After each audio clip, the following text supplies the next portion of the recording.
I just wanted to take a moment to thank Councilmember Burns for even appointing me to this position. It really meant a lot to me. I'm so sad that it's over now, but I hope to come back one day and be on the commission again. So thank you. Thank you.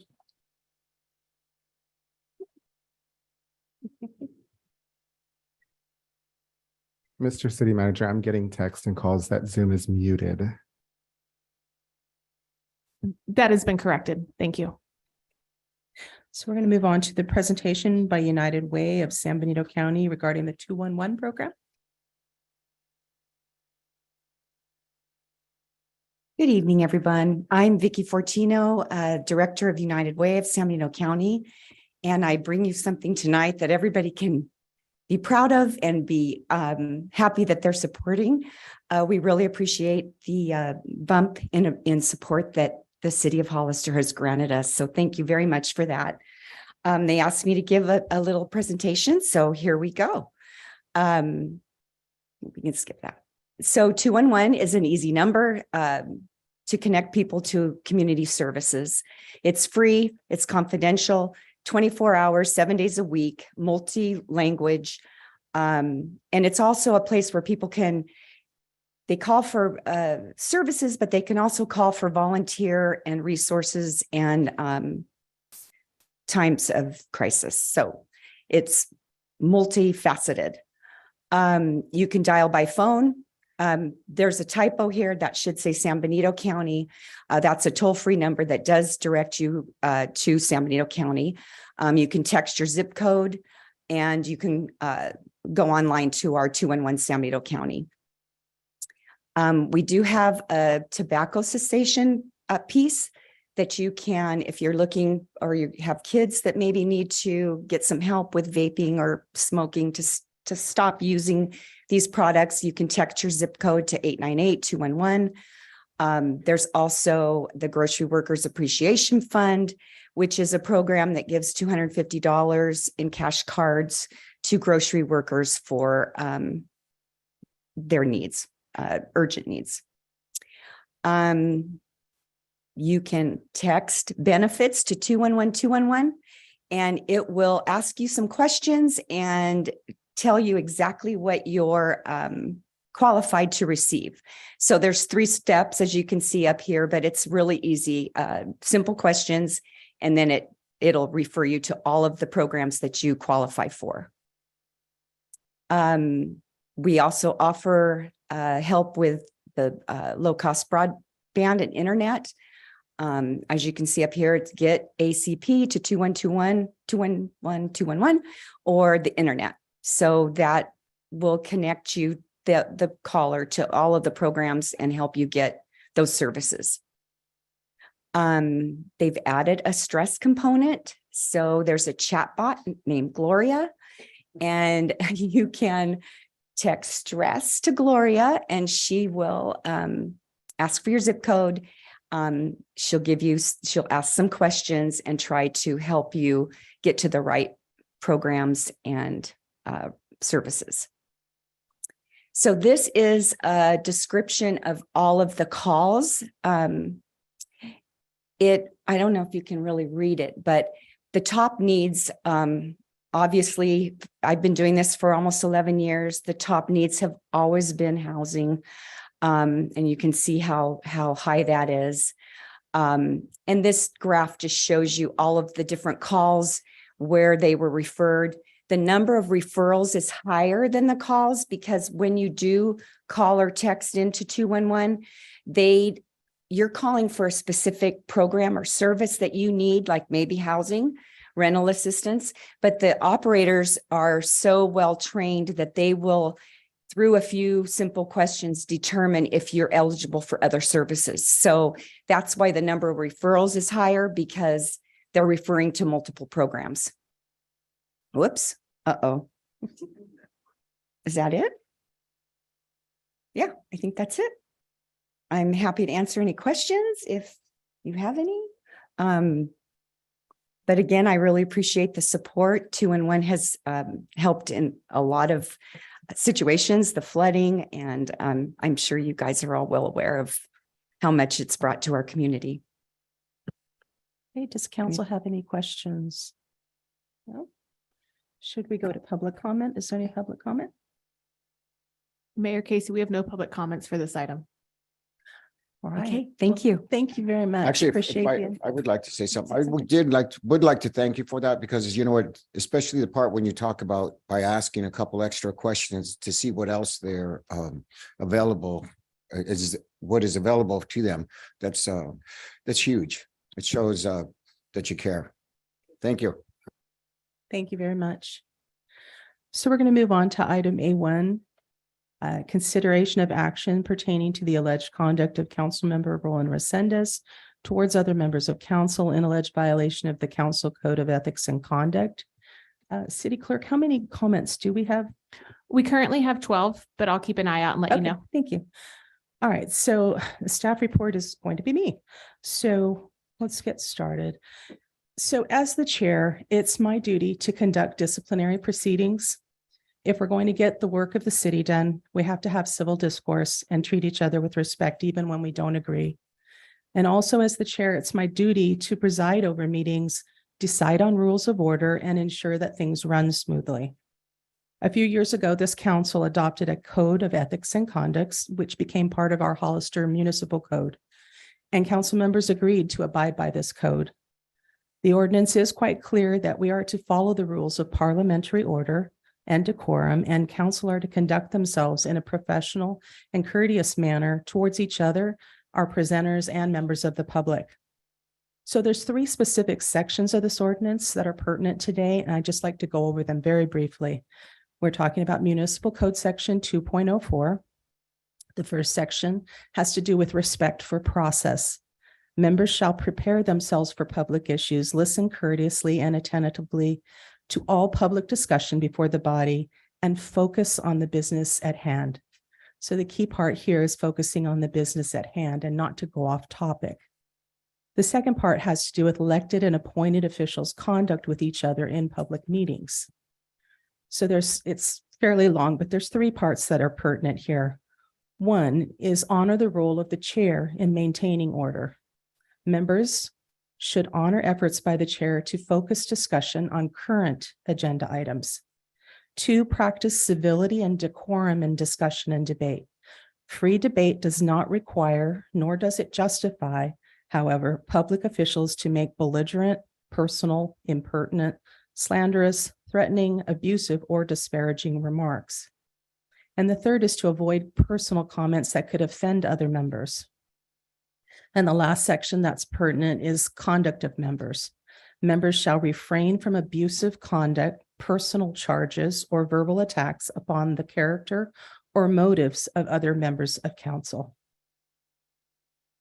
The other thing I just want to touch on has to do with those parliamentary rules of order. So as the chair, I mentioned I preside over the meeting, and I do follow those parliamentary rules. If a council member strays too far off topic, as chair, I will call a point of order, and the member speaking needs to yield the floor and stop talking.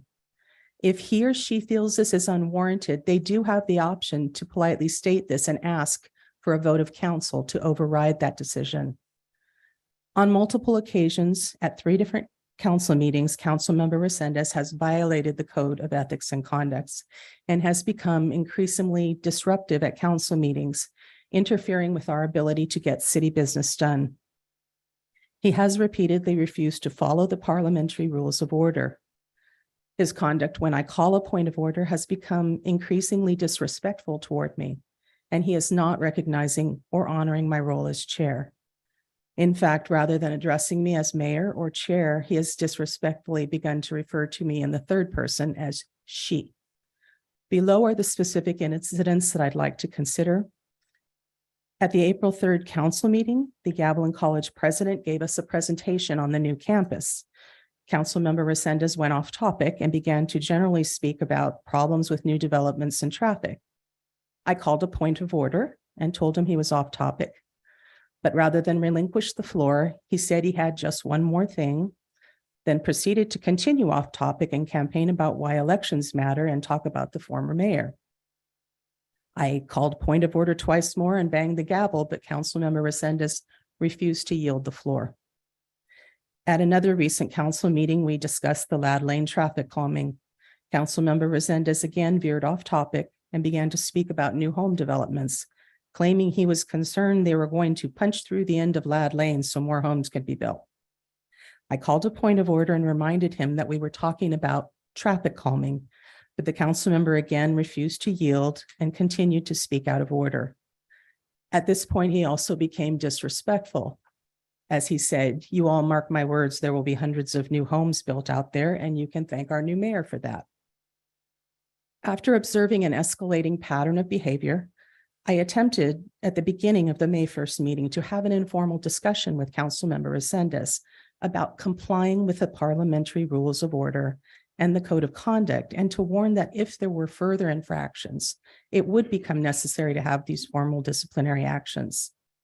The council member, however, became belligerent during this conversation and indicated he was unwilling to change his behavior. In fact, as the May 1st meeting progressed, he violated the code of conduct 3 more times.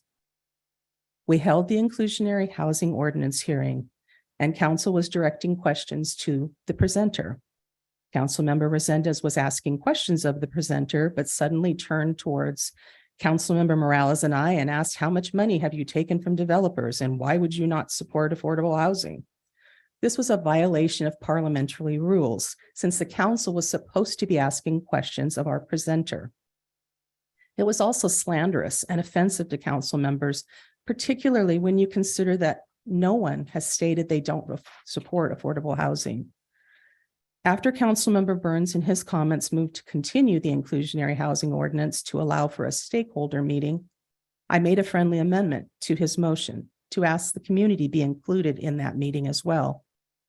I was attempting to clarify with the city attorney the process about how amendment is voted on when Councilmember Resendez disrupted the meeting and began to speak out of order. First, he interrupted me and loudly said, "Discussion."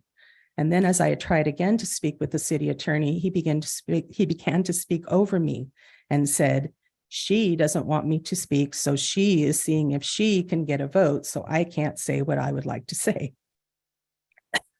After this outburst, I was finally able to get clarification from the city attorney, and discussion actually began, at which point the council member did in fact have his opportunity to speak. In his later comments, Councilmember Resendez once again violated the code of conduct and began an unprofessional tirade, continually referring to me as she rather than mayor or chair. In a few minutes, she's going to bang her gavel because she's not going to like what I have to say. He proceeded to slander and accuse fellow council members. I gavelled and called point of order several times. However, the disruptive behavior continued, and it became necessary to stop the meeting and take a recess.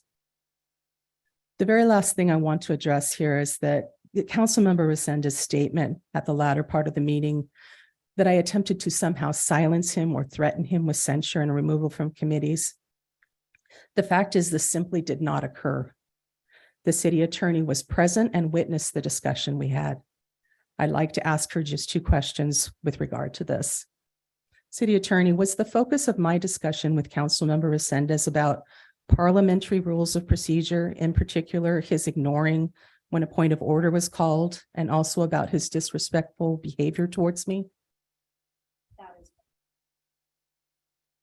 And the second question, do you recall me mentioning developers or Councilmember Morales in this discussion, or did I threaten Councilmember Resendez specifically with censure or removal of committees if he brought up developers, myself, or Councilmember Morales in meetings? I don't recall that. Okay. The fact is, no such threat was ever made. It doesn't even make sense if you examine the timeline. The verbal warning I gave took place at the very beginning of the meeting. Councilmember Resendez did not make those accusations about Councilmember Morales and I until much later on at that same meeting. This was a very intentional mischaracterization of our discussion. So now I've given you the specific incidents and we've talked about the code sections. There's just a couple of more facts I'd like this council to consider. Councilmember Resendez is the most senior person on this council, serving his 5th year. He should have an understanding of parliamentary procedure at this point. This is not the council member's first disciplinary hearing. I believe he was censured a few years ago for his conduct towards previous council members and a member of the public. Now, despite the fact that council member has been censured before, I feel we are a new council, and I believe progressive discipline is the fairest way to handle things. I had already given a verbal warning, and my initial thought was to just ask the council for the next step in discipline, which would be a formal written warning. However, what's also true is that when I gave that verbal warning, the council member indicated an unwillingness to follow our code of ethics and conduct. In fact, right after the warning was issued, he did violate the code 3 more times at that meeting. So my concern here, council, is that Councilmember Resendez has stated an unwillingness to comply with the rules. If his intention is to continue to violate our code of ethics and conduct and not cooperate, I feel the council should consider more severe sanctions. So at this point, I think we can open it up for deliberation by council and take public comment. But I would actually like to hear from Councilmember Resendez first as to his intentions going forward, whether he intends to comply with our code of ethics and conduct. I believe, City Attorney, this is the point where we ask questions of the item. No, that's what I'll be doing next. Okay, go right Thank you. ahead. I think I have the answer to this question, but who asked to agendize this item? Mayor Casey did. Thank you. It's my understanding that this same council adopted a policy that the majority of the members here need to be agendizing an item. Why was that not the case here?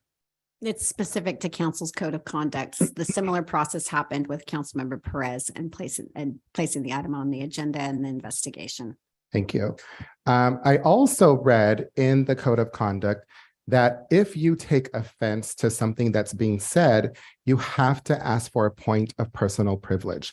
At that point, you allow the person an opportunity to give evidence as to why they're saying this information. Has that ever occurred with any of these allegations or with any of these occurrences that the mayor mentioned? Not in my experience as your city attorney. Thank you. It says here on the item that this is an alleged conduct of Councilmember Resendez, and it's an alleged violation of the council code of conduct. So I have some questions about the definition of alleged, but before I get there, I want to provide a little bit of context. At the last meeting, Councilmember Dolores Morales called me a liar. At that point, I asked her if she had taken money from certain developers or lobbyists from developers. She then got on the microphone and said, no, she did not. It was proven that she did, in fact, take money from several developers. By Councilmember Morales calling me a liar, is that something that would meet the definition of an alleged claim? Well, I'm not going to opine about that out here in open session, council member. I'll give attorney-client privileged information either to council directly in closed session or through a confidential memorandum. Calling another council member a liar, do you think that could potentially violate the code of conduct? And I am not going to opine about violations of the code of conduct. We will not politicize the office of the city attorney.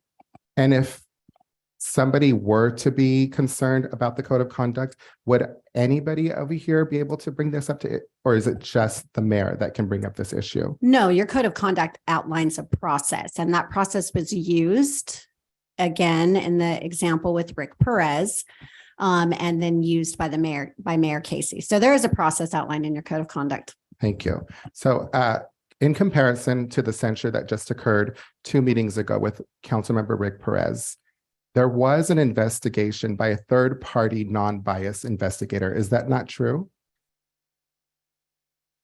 That is correct. And every allegation that was in that investigation was found to be true. Yeah, I don't recall the investigation, but yeah, we had a very long meeting about that. Was Councilmember Perez sanctioned, or was he censured or taken off committees at that meeting? I don't believe so. I believe council voted to verbally reprimand him. Thank you. Was there a third-party non-biased investigation conducted in regards to this item with me? No, the code of conduct requires action. And so that's part of the problem with the code of conduct, right? It should be more clear. But so action in that instance was an investigation. Action here was Mayor Casey putting it on the agenda. Thank you. In regards to a council member having the freedom to speak up here on behalf of their constituents, would you say that it's limiting or that I don't have the ability to speak about who is being funded by developers when we're talking about 3 separate development issues? Okay, I'm not going to opine about that. Starting to feel like I'm the one on trial here, but Yeah. I'm not going to opine about that. I will provide counsel and attorney-client privileged opinion in that regard with respect to First Amendment rights. Very good. So then the entire council will be educated on when it's appropriate to stop a council member from speaking. And you're not prepared to do that tonight? No, and my confidential memos go to all of council all the time. Wonderful. Thank you. Councilman Burns, do you have any questions? Thank you, Mayor. I don't. I have plenty of thoughts, but I'll reserve those for after public comment. Thank you, Okay. Mayor. Councilmember Perez? No questions. Councilmember Morales? Okay, so do we want to take public comment then? Are we still at 12? Mayor Casey, we currently have 15 commenters. Okay, because we have 15, we're going to limit to 2 minutes instead of 3 so that we can keep within the 30 minutes we allow. So can we have our public comment then, please? Okay, our first speaker is Andy Siakoran. My apologies if I mispronounced your name, followed by Julio Rodriguez.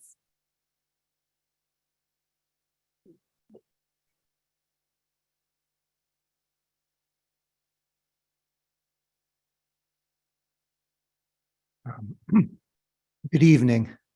My name is Andy Shah Koron. I don't live in Hollister. I live in Aromas, but I'm affected as most people are by what happens in Hollister since it's the center of our county. I've served on boards before, both in a union capacity. I helped govern the State Employees Association. I also served on the Aroma San Juan Unified School District Board. And frankly, what I hear is people feeling uncomfortable about being called out for who they are. We have the right to represent any group of folks that we want to. We have the right to have a strong association with either neighborhood groups or with development interests. Those are all within the rights of people who stand on these things, and other people have the right to call them out on it. This is, compared to most governing bodies in the world, this is very civil. You ever watch the British Parliament or watch Congress? You bother to see the kind of comments that people make? Frankly, you have the right to call folks out, and you have the right to say what you think is wrong with their point of view or where they're coming from. That's part of democracy. Democracy is not a tea party. It's a battle over decisions that matter to people, and people should know who's representing who and what their sentiments are. And frankly, I think this is ridiculous. Thank you. The next public speaker is Julio Rodriguez, followed by Maureen Nelson.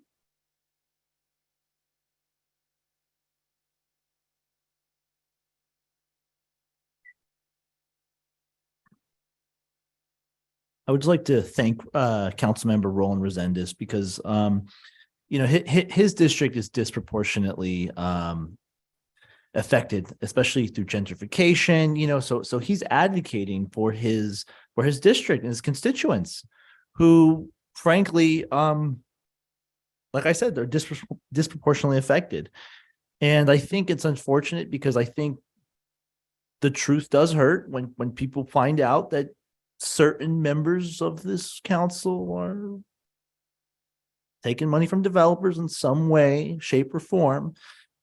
And frankly, I actually think I'll just poignantly say it, Councilmember Dolores Morales and Mia Casey, you guys should recuse yourself from the inclusionary housing element. You have no business. Of course, it's not fair to developers. Of course. developers are gonna respectfully, like I said, you guys should really recuse yourself. I mean, so thank you, Councilmember Roland Resendez. I applaud your support for this 20%, and thank you for letting me speak. The next public speaker is Maureen Nelson, followed by Samuel Ramos.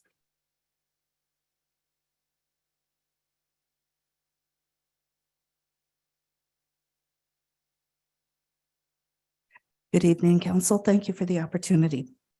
This body before us is an elected body by the citizens of Hollister.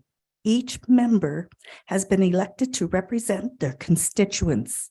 Each member of this board is entitled to their own opinions and should be respected for such opinions. By muting the voice of a community member, it is not in line with the role of any committee member represented here. Members were elected due to their dedication and vocal representation for their constituents. Do not censure Roland for speaking up, pulling the covers down, and exposing the council's potential dirty laundry. Election funding is multifaceted, but it should never include donations from principals representing projects before this council. Dirty money is just that, dirty. It needs to be washed out of our system and this representative council. Thank you. Thank you. The next public speaker is Samuel Ramos, followed by Carly Robos.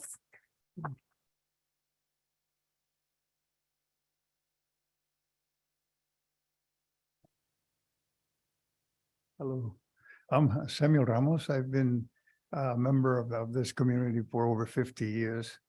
And I'm just going to speak about that 20% because the working people always get the shaft, you know. And those are the people that have kept us going, you know. When we had the virus, the campesinos that were working out there, you know, they were taking a risk for us, you know. And then when we have this housing, you know, we don't consider them because, you know, Hollister is a working class people. Your constituency is working class. So we're not like wealthy people that can just walk into a home. And we have so many students, so many young people that are still living with their parents because of the lack of affordable housing. So my contention is that we should not only stay with 20%, we should probably pick it up to 25 or 30%, because these are the people that deserve it.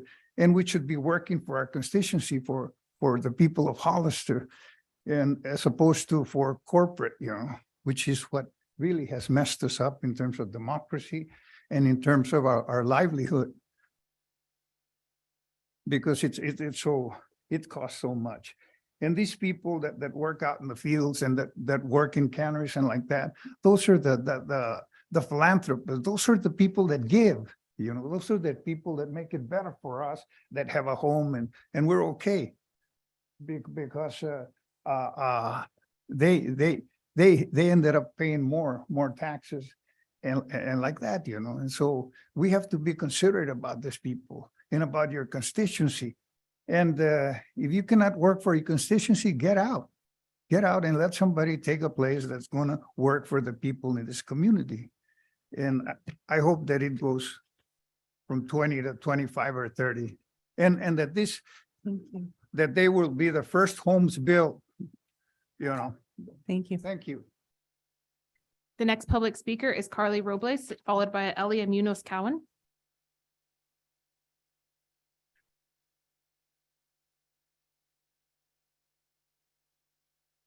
Hi. Roland should not be censored because he disagrees with your pro-development motives. How many of you are on this board today because of developers' contributions? Roland is not. He is simply trying to get more affordable housing into the uncontrollable developments that are going up everywhere already. 20% is not too much to ask for. The low-income housing that we need. Mia, you stated, and I quote, "I love our small town and its rural charm and its open spaces, and I want to preserve it." How many developers contributed to your campaign? You've stated you're pro-development from the beginning. You say we can only have 15% low-income housing due to buildings that will be too tall for a fire ladder to reach the top. What about our 5-story hotel and the other 3- and 4-story buildings we have? Isn't it true the more low-income housing we have, the more money the developers will lose? Whose side are you all on? How many kickbacks do you get from the developers? Roland has the right to invite the media. He wants everyone to know how corrupt so many parts of our local government are. It's not a secret. Ask anyone. Most strangers I talk to agree with me. Roland has the integrity to speak out about it, and he is threatened to be censored. He is labeled unruly and argumentative. What about Peretz? He was sued for that and found guilty and only got a slap on the hand. Why? Because most of you are pro-development and want to keep him on the board. Keep him.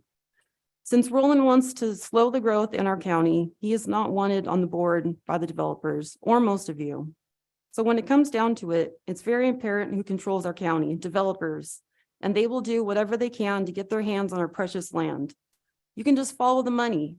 It's as simple as math, 1, 2, 3, as the developers would say, calling themselves neighbors to San Benito County, when mostly it's Newport Beach Land Company that wants our land, and their ties go all the way back to China.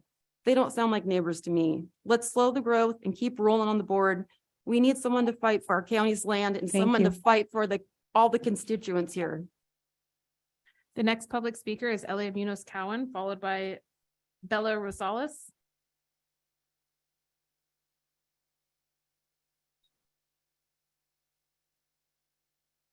Hi, I've never done this before, but basically I'm here to support Roland because I believe he has the right to free speech, whether you're pro-growth, against growth, whatever.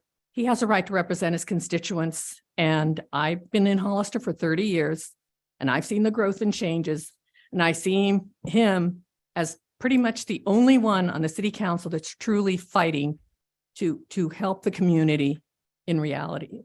And I really hope that and please do not censure him. I really believe he's doing his job.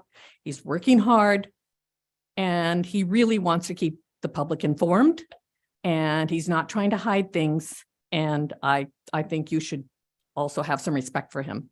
Like I said, I have never done this before and I'm hoping that you will support Roland.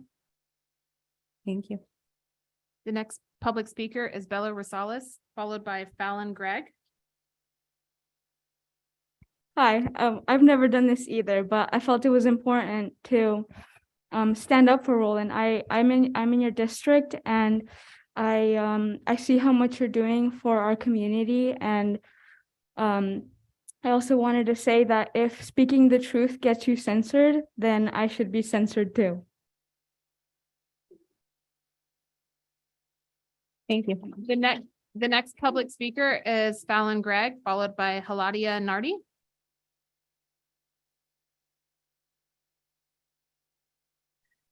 Hello, my name's Fallon Gregg. I'm a retired teacher and I've lived in Hollister for 70 years.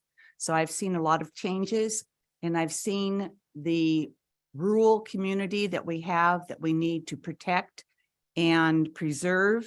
And we have to really take into consideration the people that work in our community, the farm workers, the restaurant workers, the clerks. They all need housing just like you do. They need housing that they can afford.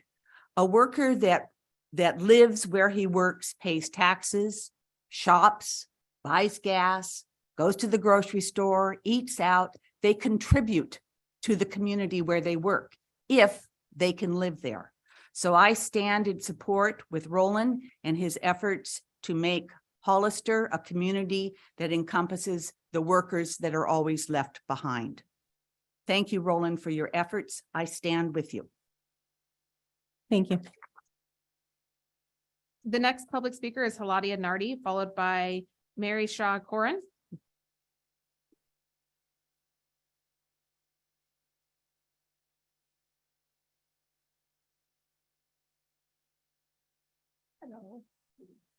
Hello, I'm Eladia Nardi and I live in Hollister.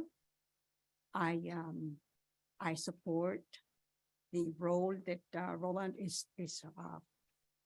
exercising. He is he is doing what he is supposed to be doing. Was elected by a constituency and he is responding to the needs of the constituency. I have been in his district. I have had friends and family there, well, not family, but friends there. So the need is there. And I don't understand why there 20% of low-income housing is not something that you would be very eager for, because there is a absolutely noticeable demand for housing, for lower income housing in Hollister. We have all of these developments that are started $400,000. That is not, well, that's not in the range that I'm aware of an affordable place that you can buy, especially with the interest rates the way they are right now. So I believe that Roland is doing what he is supposed to be doing. He is supposed to be standing for and introducing whatever problems are in his district, and he's doing that. So I don't understand what it is that you think you are supposed to be doing. Certainly something like accepting gratuities from contractors that you are going to be supporting, that you are going to be voting on their agenda, is not something that is even illegal. So I don't think that he did anything illegal, which is worse, it would be worse than accepting gratuities from a contractor. I was a public servant in that kind of situation. Thank you. The next public speaker is Mary Shaw Corin, followed by Victoria Montoya. Hello. I felt compelled to come here because I was hearing that the 20% affordable housing could be at risk. And I think that could be really the real reason for this kerfuffle. I think this free speech is also another issue here. I was actually frankly surprised that Mayor Mia Casey decided to use her executive power in this way, because I remember this some time ago when she was a regular citizen like myself. I read many articles about her raising, challenging Mayor Ignacio at the time about his abuse of power as a mayor, and really asserting her right to speak as a citizen. And she really went to great lengths at that.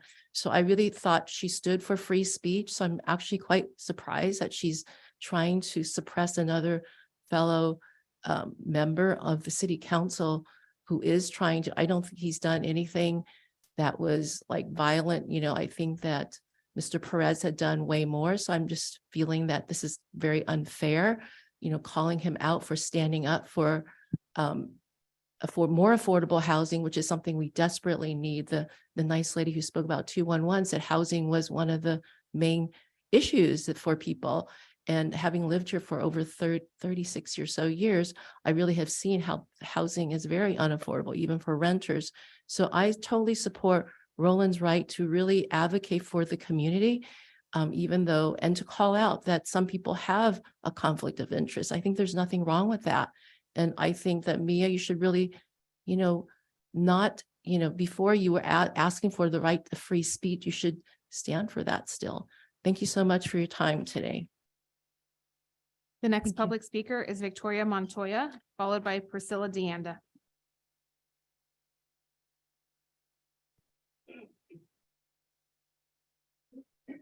My name is Victoria, and I'm from the Villahermosa, which once we used to call it. Now we call it West Side. Oh, sorry.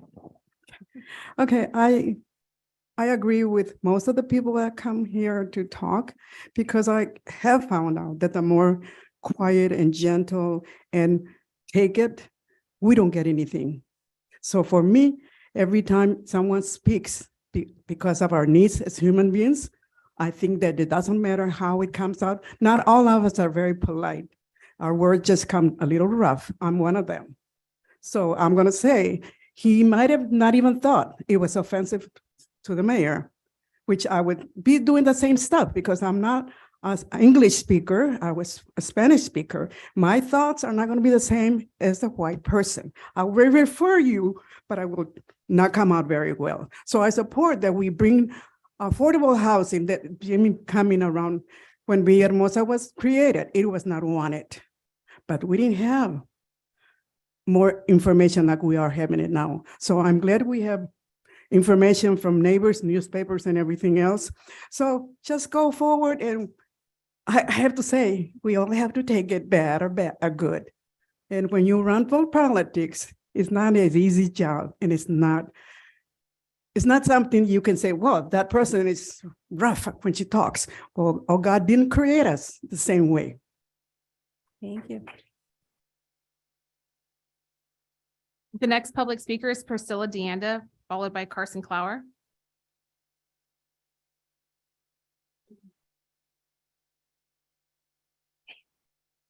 Good evening, Madam Mayor and members of the council.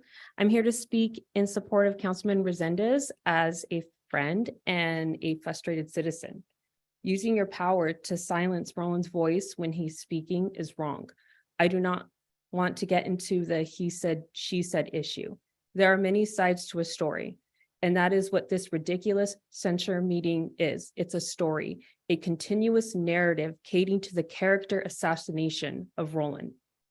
An echo chamber resulting in confirmation bias. This echo chamber will continue to lead to political polarization. Quote that, Benito Link. If you're not unifying our community by trying to silence, you are not unifying our community by trying to silence Roland for speaking up and speaking out. There is an echo chamber of continuous effort to damage Roland's reputation throughout his time in the council because he continuously fights and advocates for the marginalized groups within our town and has always supported grassroots efforts to benefit lifelong residents. As a lifelong resident, nothing triggers me more than to see friends and family leave town because of the rising cost of living, which is 56% above the national average and one of the fastest growing cities in the state of California. We clearly have an affordable housing issue here in Hollister.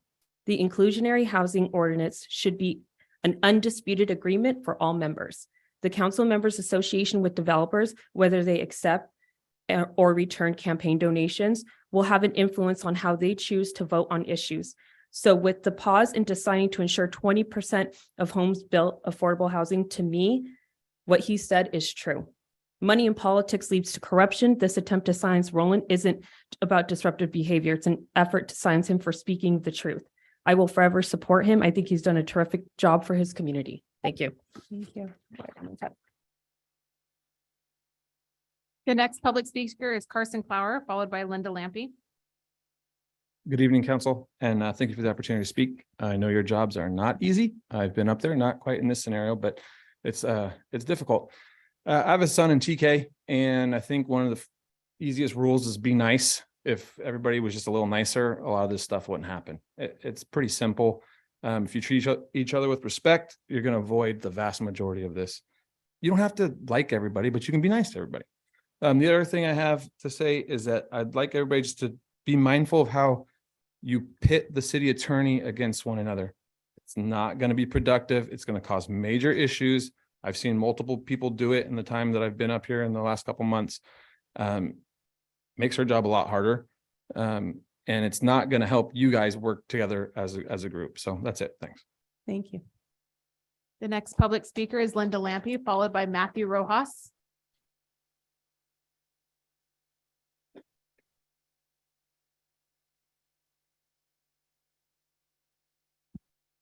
Good evening. I came tonight not to speak,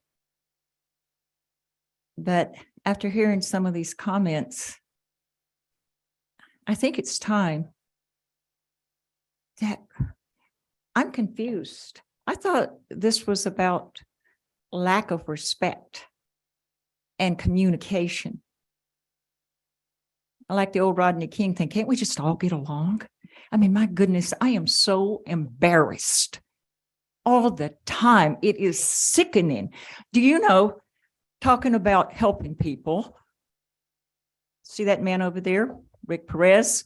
He goes out and helps me distribute food to people in the community, whether it's in his district or not. And he's been doing it a long time before he ran for city council. That's probably why he ran so overwhelming, but it's not about Rick tonight. And Mia Casey, mayor, how many times have you been there to help us? Many times, truly caring about people, highlighting what we're doing at Hollister Community Outreach and my father's house. But I remember when I first met Roland, I was so impressed.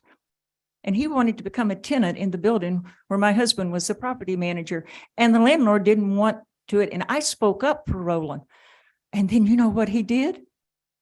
He went to the landlord and tried to get me to move because I served homeless people. Really? Will the real Roland Resendez please stand up? I am so disgusted. There are people dying in the street. Another one of my homeless friends died in the streets. We're serving over 500 families a week, farm workers. I see it every day, what the need is. I've never seen you helping us, but this was not about that. Because I don't want to become disrespectful. But you know what? I am disgusted. I feel that we're being disrespected. This city council is supposed to be here solving the issues of our community. Please do your job. Thank you. Thank you. The next public speaker is Matthew Rojas, followed by Roxanne Stevens.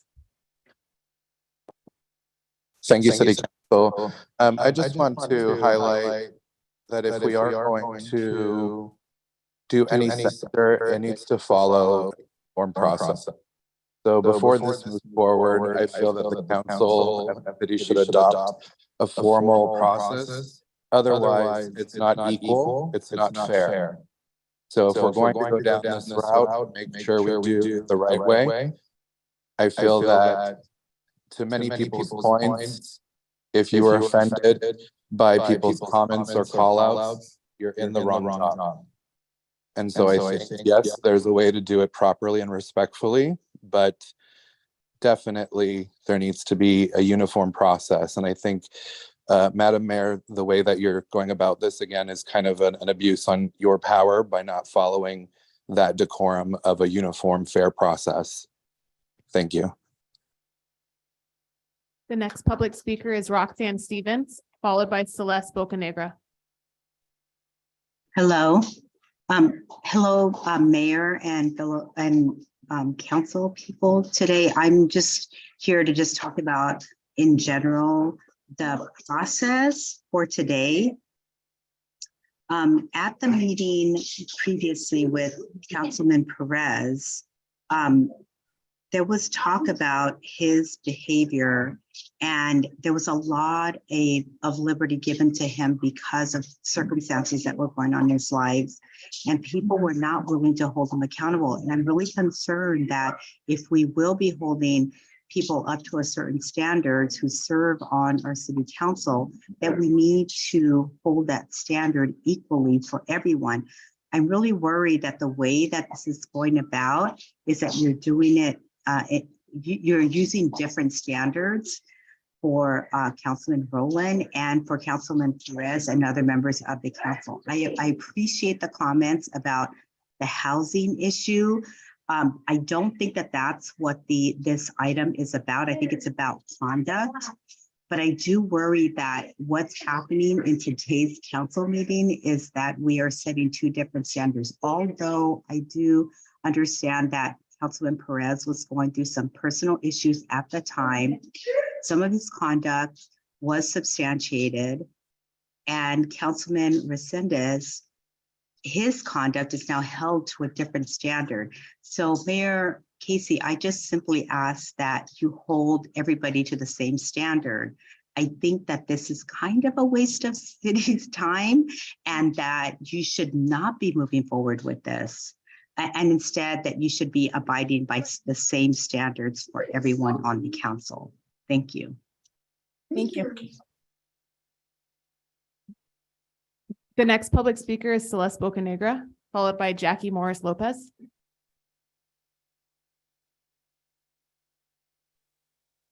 Good evening, everyone.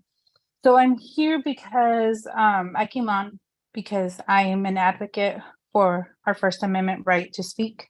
So I'm asking not to censor Roland. However, I do want to state that Roland does not represent our district. So I want everyone to know that. There's a roundabout on West Side that he wants to put up, and that's going to cost our city $1 million. And that is truly unfortunate because we have streets, yes, in Villahermosa and VH with potholes that need to be fixed. So now that we're on here and everybody's listening, you need to do better in advocating for our district, not your own agenda like you usually do. And stop attacking everyone. Yes, we do need ground rules and respect one another.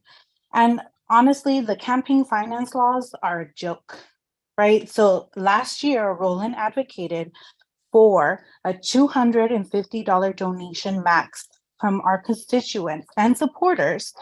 So to say that Mia Casey, our mayor, and Dolores are corrupt because they receive money, I mean, really, 250, and I believe our mayor gave back most of that money or gave it all. So just to remind everyone, we don't want the roundabout rolling on West Side. Please make sure you fix our potholes in our district. Do your job. Thank you. Thank you. The next public speaker is Jackie Morris Lopez. Yes, good evening, City Council. Thank you, Mayor, for my opportunity to speak. I am a resident of San Juan Bautista, a lifelong resident of San Benito County.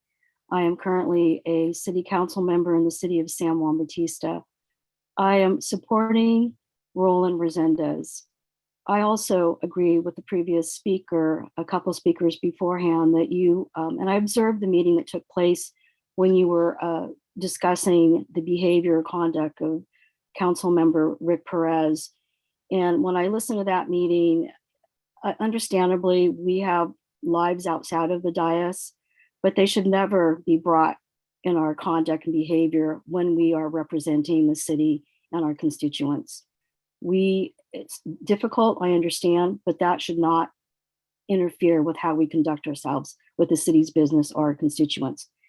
And what the other speaker did say, I wholeheartedly agree. Mayor Casey, you are holding Mr. Resendez to a different standard than you did with Mr. Perez, which I feel is faulty in the process. The other thing I want to bring up is that go back about 3 years ago, and I want to remind Mayor Casey, when she was a citizen, that I was forwarded some emails from Facebook, and I was running for city council in San Juan Bautista. And there was a lengthy conversation between you, the head of the Democrat Society, Leslie Austin, and yourself to dig into my personal Facebook and look at any comments I made. And you responded. I just snapped a whole bunch right off of her personal page, which is not protected. Bad stuff. So what were your intentions then? You were trying to slander Mr. Resendez as being less than ethical. And I have to ask you, what was your intention 3 years ago when you were digging into my personal Facebook page? And I support Roland 100%. Freedom of speech is still how our nation is. If you don't disagree with the comments, then you shouldn't have to censure him. Or is it really the behavior, or is it really his message? Thank you. Mayor Casey, those are all of the public's comments that we have. Okay. Councilmember Burns, did you want to make some comments? I do, but I'll defer to the other council members first, Mayor. If they say it, then I won't repeat it. Okay. Councilmember Resendez. I'd like to defer my comments to the end. Thank you. Okay. Councilmember Perez.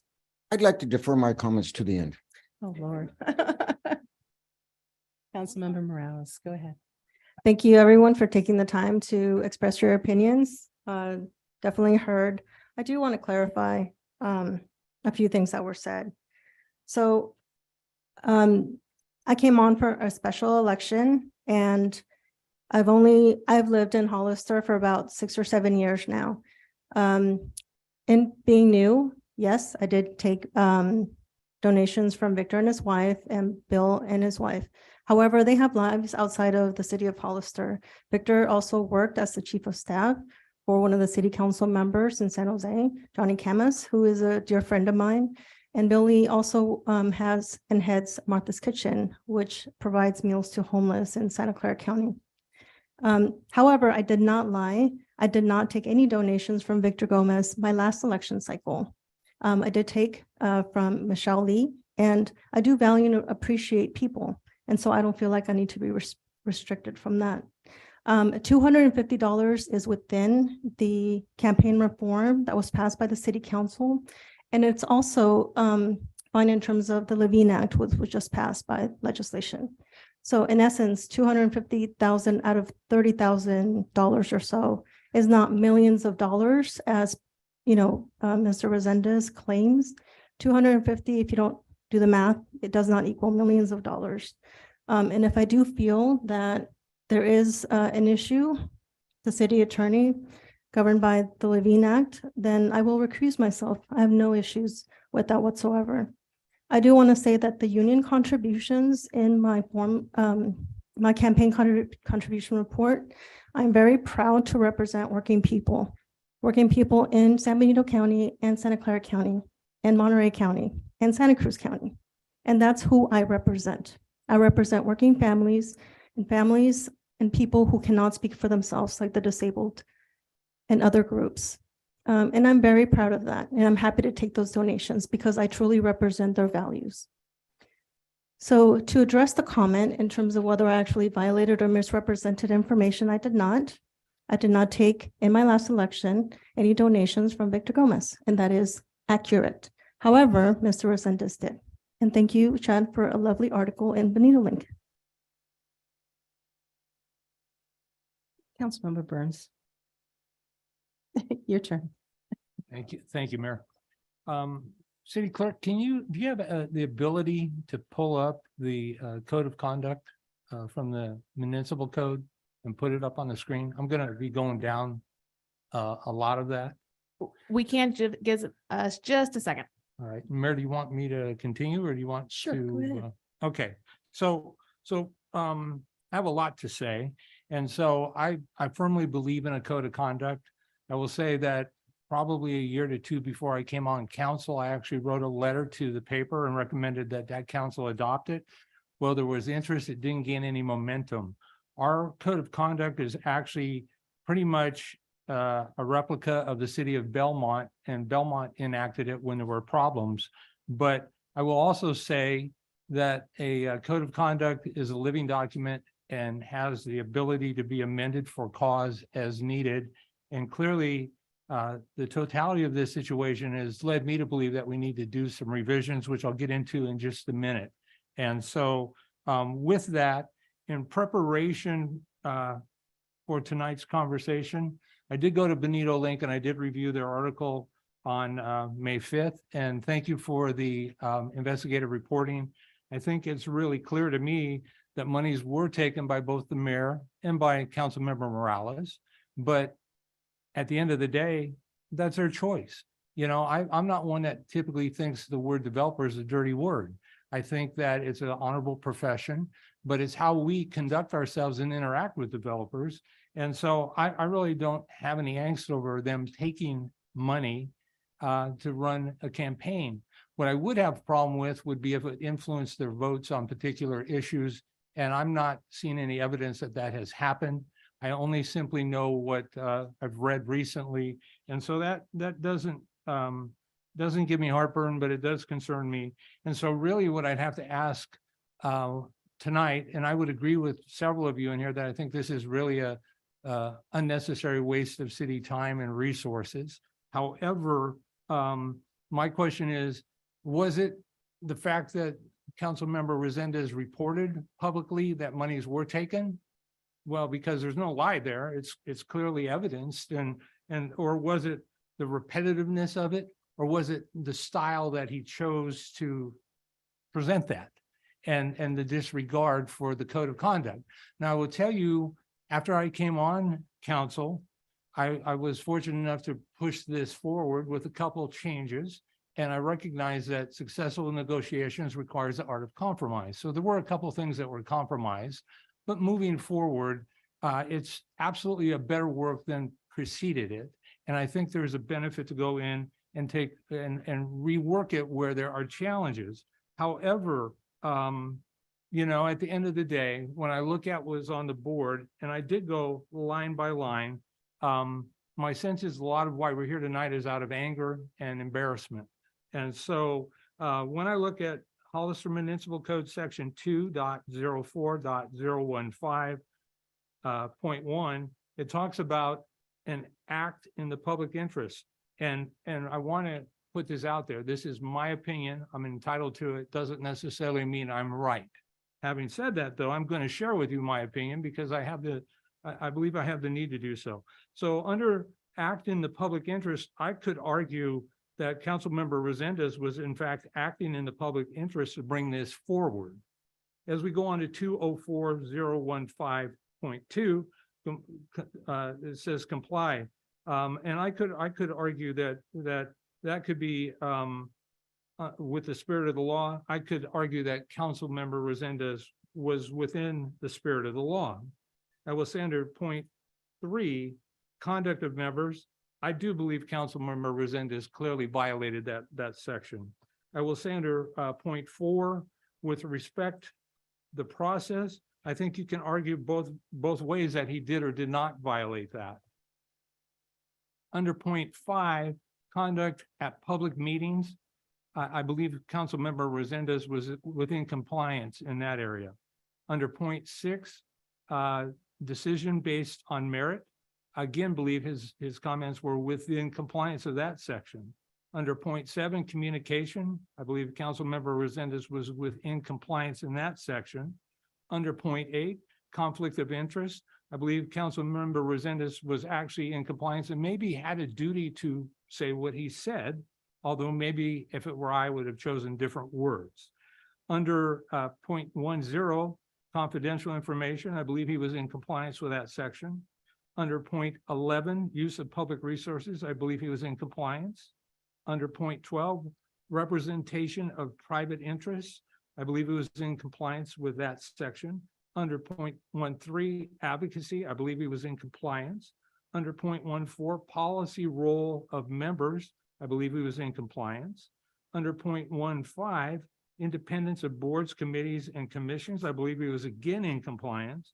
Under point 16, positive workplace environment, I believe he was in compliance in regards to that section. Under point 020, conduct guidelines, I don't believe that was applicable in this case. Under point 20.1, elected and appointed officials' conduct with each other in public meetings, I believe it was clearly in violation of the code of conduct.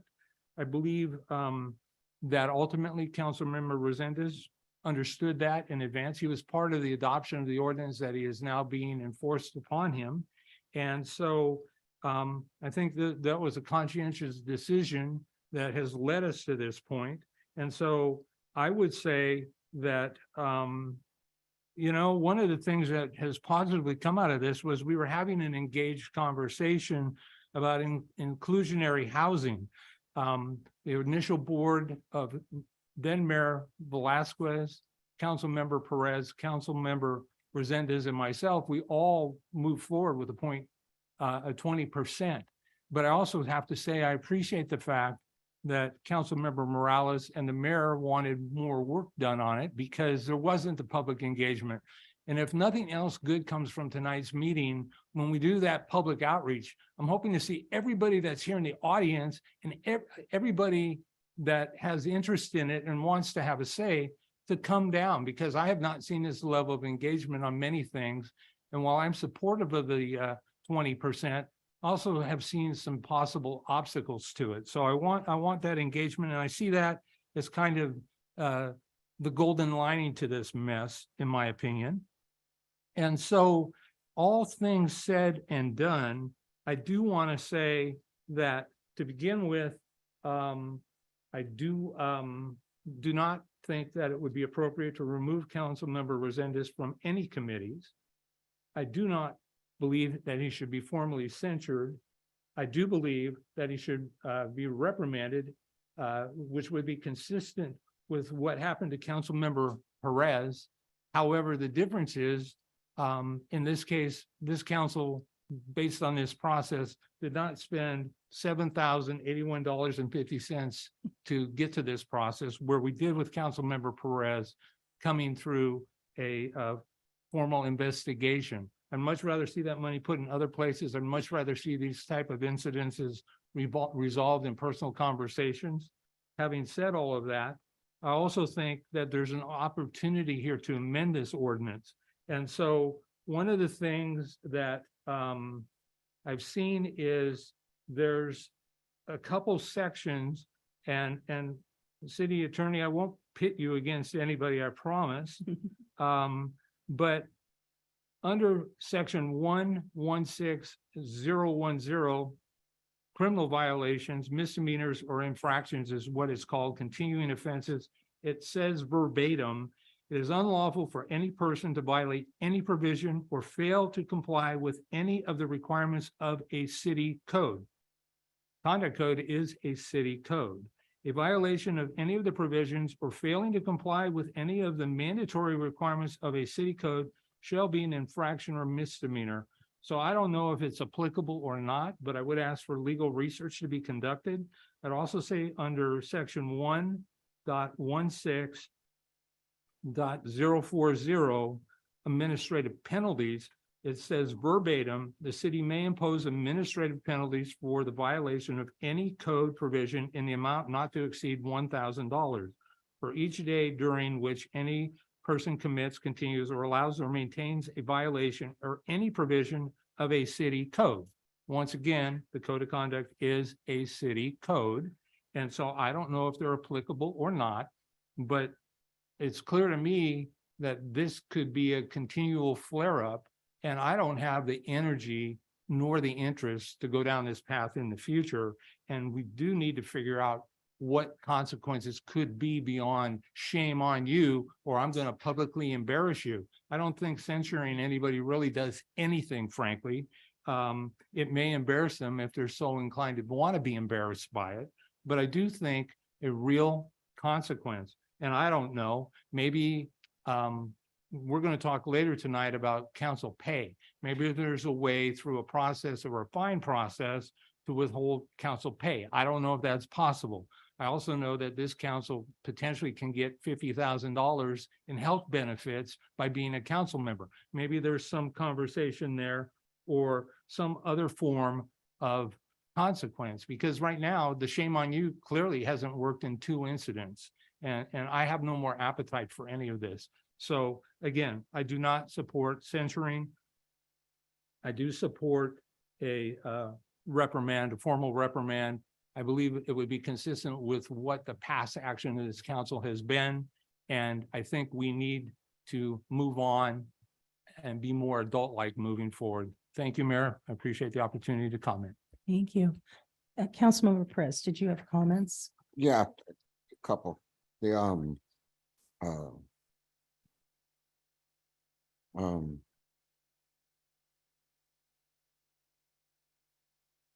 I think there's a lot of differences in my case and his. I don't want to talk about my case. I think, but looking back in the history, it's like what's been happening this last 5 years. How's our city council been? What's been his role? What's been everybody's role? That gives you a whole picture of what's going on. And then you see what happens on the dais. And it is embarrassing. I get embarrassed of my own actions up here. You do get emotionally involved. And you know what? I care about my community. So you're right. My heart's in it. But you know what? We, above it all, let's just move past this. It's just, I mean, we just need to get along. Someone said earlier, who was it, Linda, about, can we all just get along? You know, make a vote. Do your homework, make a vote, move on. You don't have to point out and call out each other. It's like, it's ridiculous. You know, it's trying to compare his cases to mine. It's like, this is my first offense. He's out how many? No, excuse me? Sorry, no discussion back and forth, please. Yeah. Anyways, how many? Okay. Yeah. But you know, you're right. Tim, $7,000-8,000, 20 cents is too much to pay for an investigation. And that's why I never doubted, I never denied that I yelled and screamed, because it was their tactics of what they're saying that happened to me. But it was in back there. But you know what? I blew up and I yelled, you're right. Because you know what? I got a lot of voters too, constituents. Yeah. And you know what? They like me. And it's not just the developers or the ones that don't want to grow. It's everybody.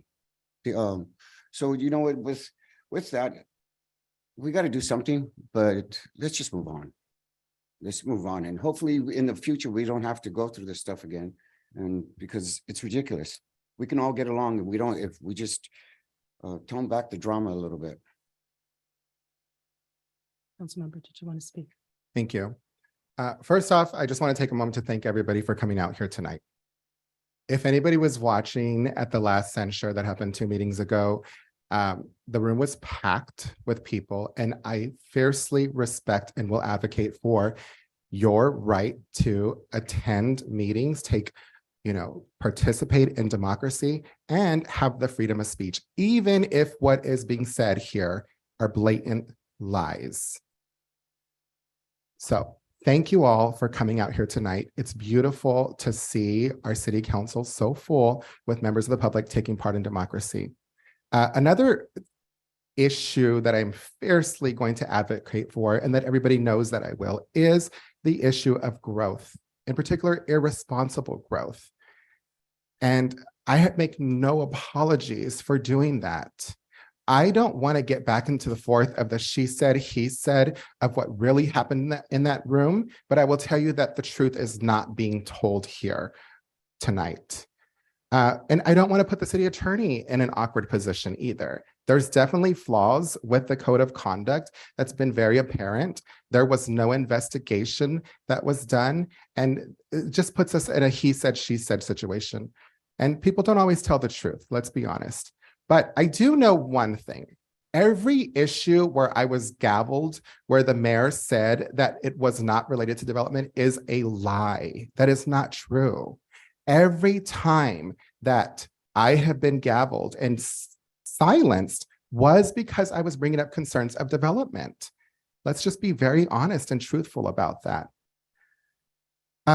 When the mayor sits here and says that she gave the money back, I just think it's, again, we need to be very open and transparent about this. There is a new law that passed in the state of California. The law is if you take more than 250 from an individual donor, one of them is sitting on the Zoom call tonight, then you cannot vote in favor of their projects. That becomes problematic if you're sitting on a council or a committee where you can vote for somebody's project. So yes, the money was given back, but don't think it was done out of the goodness or kindness of someone's heart. It was a strategic move. And I respectfully disagree with Councilmember Burns. Every development policy that has passed before this bias has been passed very favorably towards developers. It might not be as clear and as explicit as you think, but these people are millionaires. They get paid to do this. They're very clear and strategic about this. And there are policies that being passed that favor the developers and not the community. That really rubs me the wrong way. I'll be honest about that. But there's nothing I can do about that at this point. It is what it is. The making is of this council of what it is. And that's just going to be the way it's going to be until change occurs. I do agree that this is completely absurd for us to be wasting our staff's time and to be having this conversation here tonight. It's a waste of our time. It's an embarrassment. But this is politics. And if you're going to have this type of discourse, this is what democracy is all about. I strongly believe that if we're talking about development issues here at the dais, then it is important to bring up possible conflict of interest and who is being funded by who, in particular, when they are dishonest about it or they try to manipulate the truth of what really is going on. So again, I agree with Bea, who came out here from District 2, and I told this to the mayor when we were behind those closed doors. If you're going to try to silence me and censure me for speaking the facts, then you might as well agendize it for every single meeting, because I will not be intimidated. I will not be silenced, and I will always speak the truth as long as I'm up here. And those were my words to her that night, just so you know. And I do honestly feel like if you find it to be disruptive, then you find facts to be disruptive, you find transparency to be disruptive, and you find democracy to be disruptive. I will never forget, and I'm so grateful to the people of District 2 for putting me into office. And I'm always going to do the right thing, even if my colleagues think that they can silence me or my voice over doing that.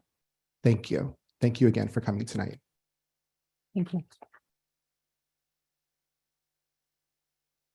Okay, just a few closing comments and then we can decide moving forward.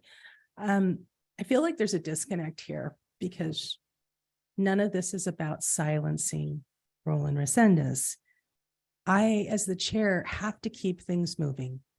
I decide points of order. If you're going to be disrespectful and not listen when you're called to order, you can disagree, you can ask for a vote and say, I don't think that was fair, but to continually talk and to ignore what was, what the chair's role is, that's disrespectful. That is a violation of our code. It doesn't have to do with the First Amendment. It doesn't have to do with free speech at all, because I respect everyone's right to free speech. In fact, all of you, even if I disagree with some of you, I still respect your right to come up here and say your 3 minutes. I did it myself as a member of the community. I simply have to keep the meetings running smoothly. And I don't expect to be attacked for that. I don't expect to be disrespected. I didn't see that with the former mayor. And I just think that no matter who, if you're called to order, and I have called others to order, please respect that. That's the point of this, not that you can't talk about development. You can't, if we're talking about traffic calming, it has nothing to do with development. And to turn it into a development argument and then become disrespectful about it, that doesn't help us accomplish city business. And that's my point here. It's not about saying you can't talk about things. I will say that it's disheartening to me when someone feels they need to make accusations at others. Yes, I did get a lot of funding from the community. I think, Mr. Chadwell, I liked your article. You did do the research. You did say that the majority of my funds came from retirees, from community members, from business people, not from developers. And I did get some in. And when I closed out my campaign after I was elected, I gave that money back in December. And I did it because I didn't want this accusations, these things thrown out there. It was not worth it to me at all. I've always been about the community. I'm not about development. I'm not pro housing. The only development I have ever been after is economic development, jobs for our community and business to come here.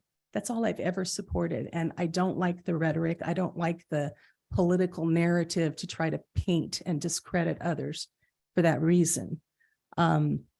As I said before,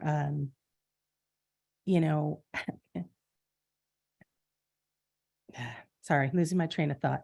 As far as inclusionary housing, no one said that they were not for affordable housing. No one has said we don't want this.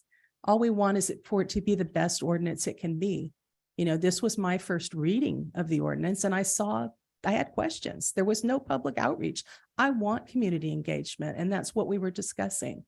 I don't think it's necessary to throw accusations and say you're trying to tank something simply because you want to ask questions. And all of the research I've done has indicated that when you put bars too high at 20%, 25%, 30%, the builders don't develop it at all. You won't get any affordable. I'd rather see it at 15% and get a lot of it. And that was what I found. It's what our county is doing. It's what Gilroy has done. It's what Morgan Hill has done. That is not an unreasonable thing to discuss, but we haven't voted on anything. We're just simply having a conversation and then suddenly there's a tax. That's not helpful. That's not advocating. That's just being argumentative and political. So that's the problem I have with that. We're still talking about inclusionary housing, and I can guarantee you everyone up here is in support of it, and something will pass. But we're going to have discussions. We're going to make sure it's the right ordinance and that all of the right things are in place before it's passed, and that the community has an opportunity to speak about it. So I hope you'll all come back when we do have that discussion. I think that's all. I would ask the will of the council as far as going forward, what it is you'd like to see. If I may, Let's just go down the line. What? written warning, let's move on. I'd like to see a little bit, something stronger. We've done many warnings. We've done, I don't know what else we can do, but I do like Councilmember Burns' idea about really looking at the violation of the city ordinance, whether it's going to be an infraction or a misdemeanor, and if it's going to include fines. I think I don't want to sit here and waste people's time. I want to conduct government business. I don't want to take several hours of a meeting talking about this, and this is not going to be the first. This will be one of many probably throughout the year. And I don't want to go to the past. I'd rather address it now and deal with it, not looking at or minimizing freedom of speech or anything else. But at a certain time, you have to be able to say, have conversations, disagree respectfully, and move on, not disrupt meetings, continue to disrespect, continue to disrupt, threaten people behind closed doors, threaten people in the community, then continue to just drag on meetings and attack people. That is unhealthy, unproductive. And I don't want to see the city of Hollister to be the continued laughingstock of the entire state of California and have our names be out there for bullying or propaganda or fear mongering. I thought those times were done. Apparently they're not, but that needs to be addressed because I don't want to be continuously embarrassed or this council embarrassed when we go to the state of California for many things. Councilmember Burns, what's your will? Thank you, Mayor. As previously stated, I would support a verbal reprimand similar to what Councilmember Perez received. Thank you. Okay. As I indicated before, I believe in progressive discipline, and I also think we are a new council. However, I did try to give a verbal warning and it wasn't received well. And I feel like the next level, a written warning, is something, it's not censure, it's not taking committees away, but it's the next step. So that would be something I would be in favor of. So if I'm reading it right, Councilmember Burns would like a verbal, Councilmember Perez, you written, and then Dolores, you had indicated something, but we don't have that in our current code of conduct. So it's not something we could address right now. So what's your will as far as that? I'm fine with the written reprimand, but I would like the behavior to stop. And I think the council really needs to think about how we're going to hold each other accountable and the commitment that the council members here will hold each other accountable. And when we see the behavior, that we will take action immediately, jointly together, so that we don't continue down this path at every meeting. Appreciate that. Mayor Casey? Yes. I'd like to call for a roll call vote, please. Sure. Okay. Was there a motion and a second? You're going to need a motion and a Okay, second. we need a motion. Does one of you want to make a motion or what's? Make a motion for a written reprimand. Is there a second? All in favor? Can we do a roll call? Councilmember Perez, Yes. Councilmember Resendez, Staying. Councilmember Morales, Yes. Councilmember Burns, No. Mayor Casey. Yes. Motion passes 3-1-1 with Councilmember Burns voting no and Councilmember Resendez abstaining. All right. So I'm going to request that we take a 5-minute break if we can. yes, let's take a 5-minute break if the council is willing.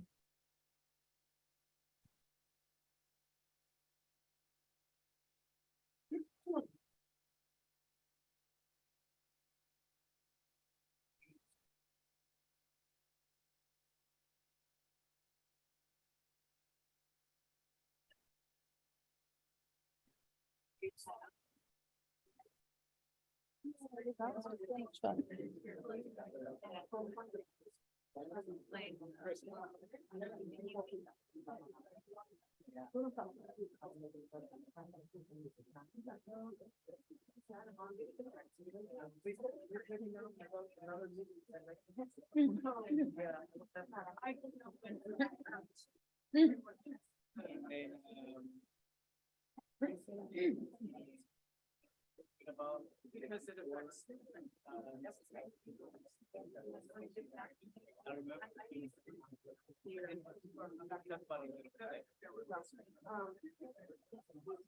I think we gotta talk to Brenda.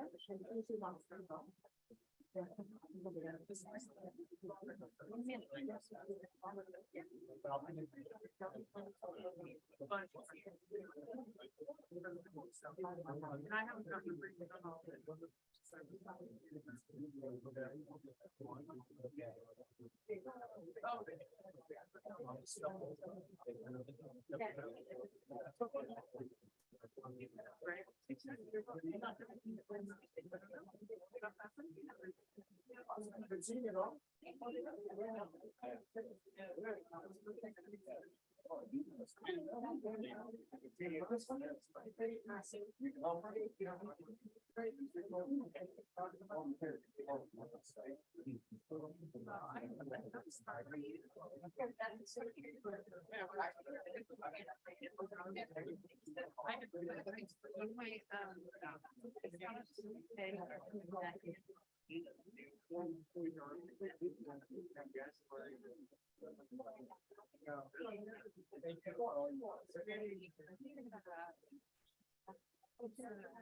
Brings me great joy.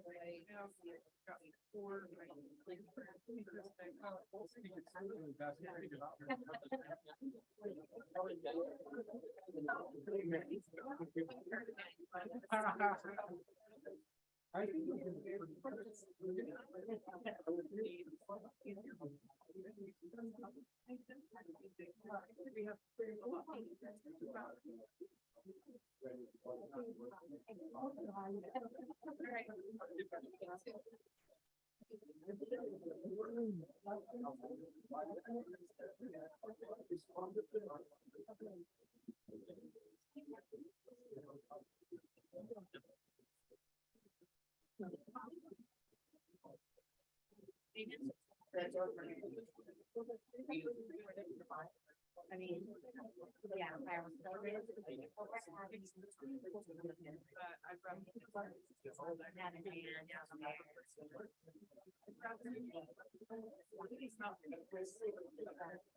As much.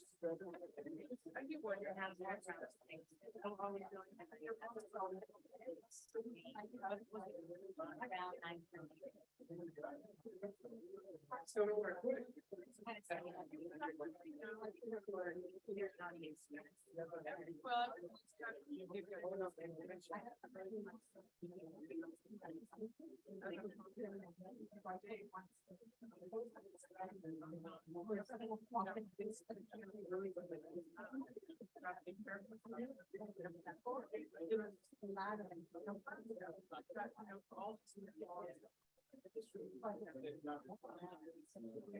I know.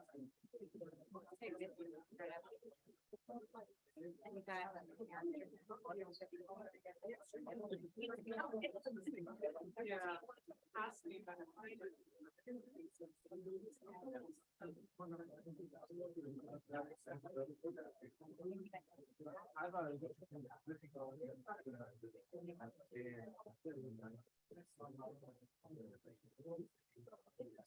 He broke it down. He broke it down.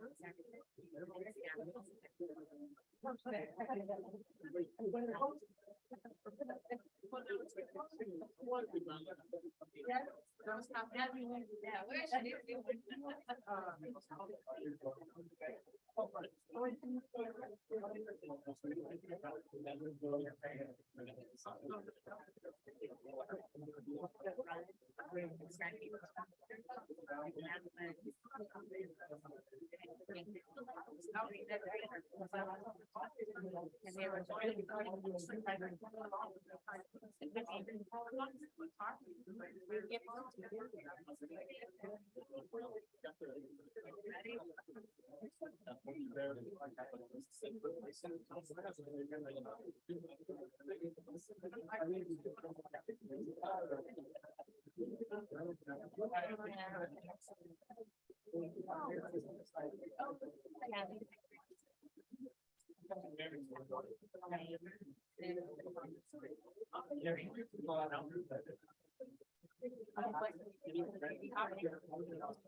I didn't get a chance to.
Do you want some more? I'm gonna grab some. Do you want more mints? I'm gonna get some.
Are we back? Yeah, okay. So we're going to move on to the consent agenda. Would any council members or members of the public like to pull an item from the consent agenda? No? Anyone? Any? Yes. Thank you, Mayor. B9. B9? Okay. Yes. Okay. Any others? Are there any public comments or requests? Mayor Casey, we do not have any public comments for any of the consent agenda items. Okay. So may I have a motion to adopt the consent agenda with the exception of item B9? I move. Is there a second? All those in favor? Aye. Aye. Yes. Motion carries 5-0. Okay, so let's move on to item B9. It's a resolution of the City Council of City of Hollister approving the contractual agreement for an Independence Day fireworks show with Pyro Spectaculars North Inc. to be held July 1st. Hi, good evening, Mayor Casey and City Council, Tina Garza. Do you have any questions or? Well, actually, thank you. I would like a brief staff presentation of the item. I do have a couple questions, but I think it'd be good to get it out there beyond on the consent agenda based on it being a special event that's being proposed. Okay. This event will be scheduled on Saturday, July 1st at Brigantino Park. The event starts at 6 o'clock and we will have different types of activities. We will have a game truck with photo opportunities. And then we'll also have a band, slides, the bounce house slides that are going to be out there, just different activities for our community. And that starts at 6 and will go till 9:30, and then 9:30 to 10 will be the actual fireworks show. We are working with COG to have a shuttle service that will go where our residents can meet either at the Hollister, Pauline Valdivia Memorial Community Center or over at our parking structure at Gablin College, where they'll be able to park their cars and we can shuttle our residents out to Brigantino Park. Thank you. A couple of questions. So now in the staff report, it indicates the cost for the fireworks portion of this, which is kind of what we're talking about here, is $35,000, correct? Yes. Where does that align with last year's event in cost? So it's the same type of activities, but there is an increase in supplies this year, and that's the reason for the increase. Last year we spent $32,000, and there was an increase of $3,000 this year. Okay, and has this event been discussed with the fire department and the police department? Absolutely. I have full support of our fire marshal, our fire chief, and our police chief. And my final question is, I know that the fireworks portion is $35,000. What do we spend total for the event? Because clearly there's city staff time and costs associated with that as well. I'm at the top of my head for the activities, which includes the band and the game truck and some of those types of activities. That's estimated around $5,000. Staff time, I'll have to get back to you and get an estimate on what it would cost for staff to be out there. And we usually have a group of 5 to 6 staff, and the rest are our volunteers that come out and support our events. Are there any additional costs for police staff or fire staff? Police staff will be out there to support us, and I'll let Chief Reynoso speak. Council members, it would be a good idea to have additional staff on duty those days. So the overtime cost for that would probably be a few officers to make sure, mostly for the traffic. I think there's going to be a traffic. It's good that you're going to be shuttling people, but getting in and out of that park, if they're going to choose to be there, it's going to be a little problematic. So we're looking at the traffic solutions that we might have to do, and or have some traffic control after the event as people are leaving. Thank you, Chief. Can we hear from the fire chief as well, please?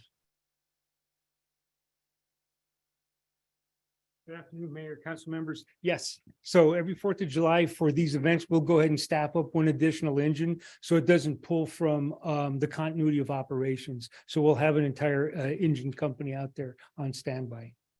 Thank you. I hope not to see anything go up in smoke that Me neither. would not be intended. And so, city manager, I would like to know for next year what our total costs are for this event. I think it would help the council to make a more informed decision. I'm 100% supportive of it, but 35 for the fireworks. I mean, candidly, I think we could still have the event without the fireworks. And my unfortunate experience here is we have the residents do far more than we can do as a city. And so I would like to know what the total cost is moving forward. Thank you. We can bring an item back to the second meeting in August. We should have the figures by then. Thank you. I appreciate that. Thank you, Mayor. Thank you. Does anyone else have questions? Yeah, I just have one quick question. It's like, you know what, I think Brigantino Park's a great place to have it. The shuttle service is it's addressing the parking problem. But I don't know, maybe this is for the chief of police. What are we going to do about people just trying to walk across that bridge? And it's funny because, well, I'll talk to you later about it. Go on. Well, we're hoping that, I don't think you can walk across that bridge safely. So, I mean, we're hoping that people can make it there. I mean, we can discuss temporarily closing the road for the event, but that would complicate things because there's going to be a lot of people in vehicles going there. Yeah. So it's not, the park lends itself for something like this, but the problem is the egress and people getting there and getting out. So that's the reason we're going to have additional staff there, making sure that the cars are driving in a safe speed and there's visibility there of officers on scene to keep everybody to drive slow. Thanks. That's it. And I totally love the 4th of July. That in parades, it's like, yeah, I'm in. Do we have any other questions or comments? So are we ready to take a vote then? Oh, do we have public comment on this? Mayor Casey, we have no public comments for this item. Okay, so is there a motion to approve this item? So moved. Second? All those in favor? Yes. Aye. Yes. Motion carries 5-0. Thank you. All right, so we're going to move on to public input. This is the time for anyone in the audience to speak on any item not on the agenda and within the subject matter jurisdiction of the council. Speaker cards are available in the lobby and are to be completed and given to the city clerk before speaking. When the city clerk calls your name, please come to the podium, state your name and city for the records, and speak to the city council. If you're joining us via Zoom, please click on the bottom of your screen to raise your hand. If you're joining us via Zoom using a cell phone, please press *9. Each speaker will be limited to 3 minutes with a maximum of 30 minutes per subject. Please note state law prohibits the city council from discussing or taking action on any items not on the agenda. City clerk, do we have comments?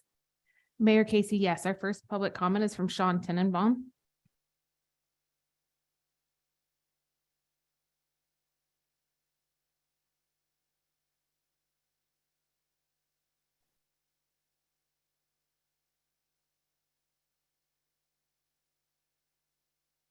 Good evening, Honorable Mayor Casey. It's good to see you and city council members. Thank you very much for the opportunity to come speak before you. I am Sean Tenenbaum, the proud superintendent of the high school district. On behalf of our district, we're encouraged and we look forward to meeting with the city of Hollister staff and interim city manager Dave Marioni to enhance our collaborative efforts to deliver a second high school for our community. Our priority is to ensure we're striving to maximize the goals, policies, and actions as identified in the Hollister General Plan 2040. The San Benito High School District supports the city of Hollister's objective to provide a high-quality public service throughout the city now and in the future. Well-planned infrastructure, including schools, serves as a foundation for all development in Hollister. As shared, we look forward to working with the interim city manager, Dave Marioni, the city of Hollister staff to realize our mutual goals and objectives. Thank you very much for the opportunity. Thank you. The next public comment is from Dave Harrow.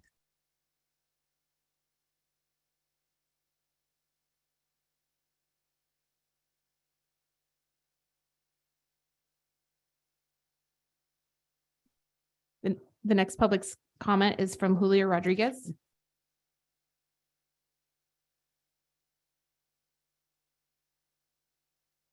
Hold the timer.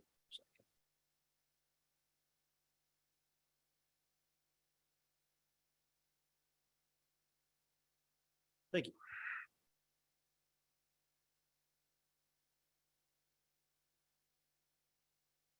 John.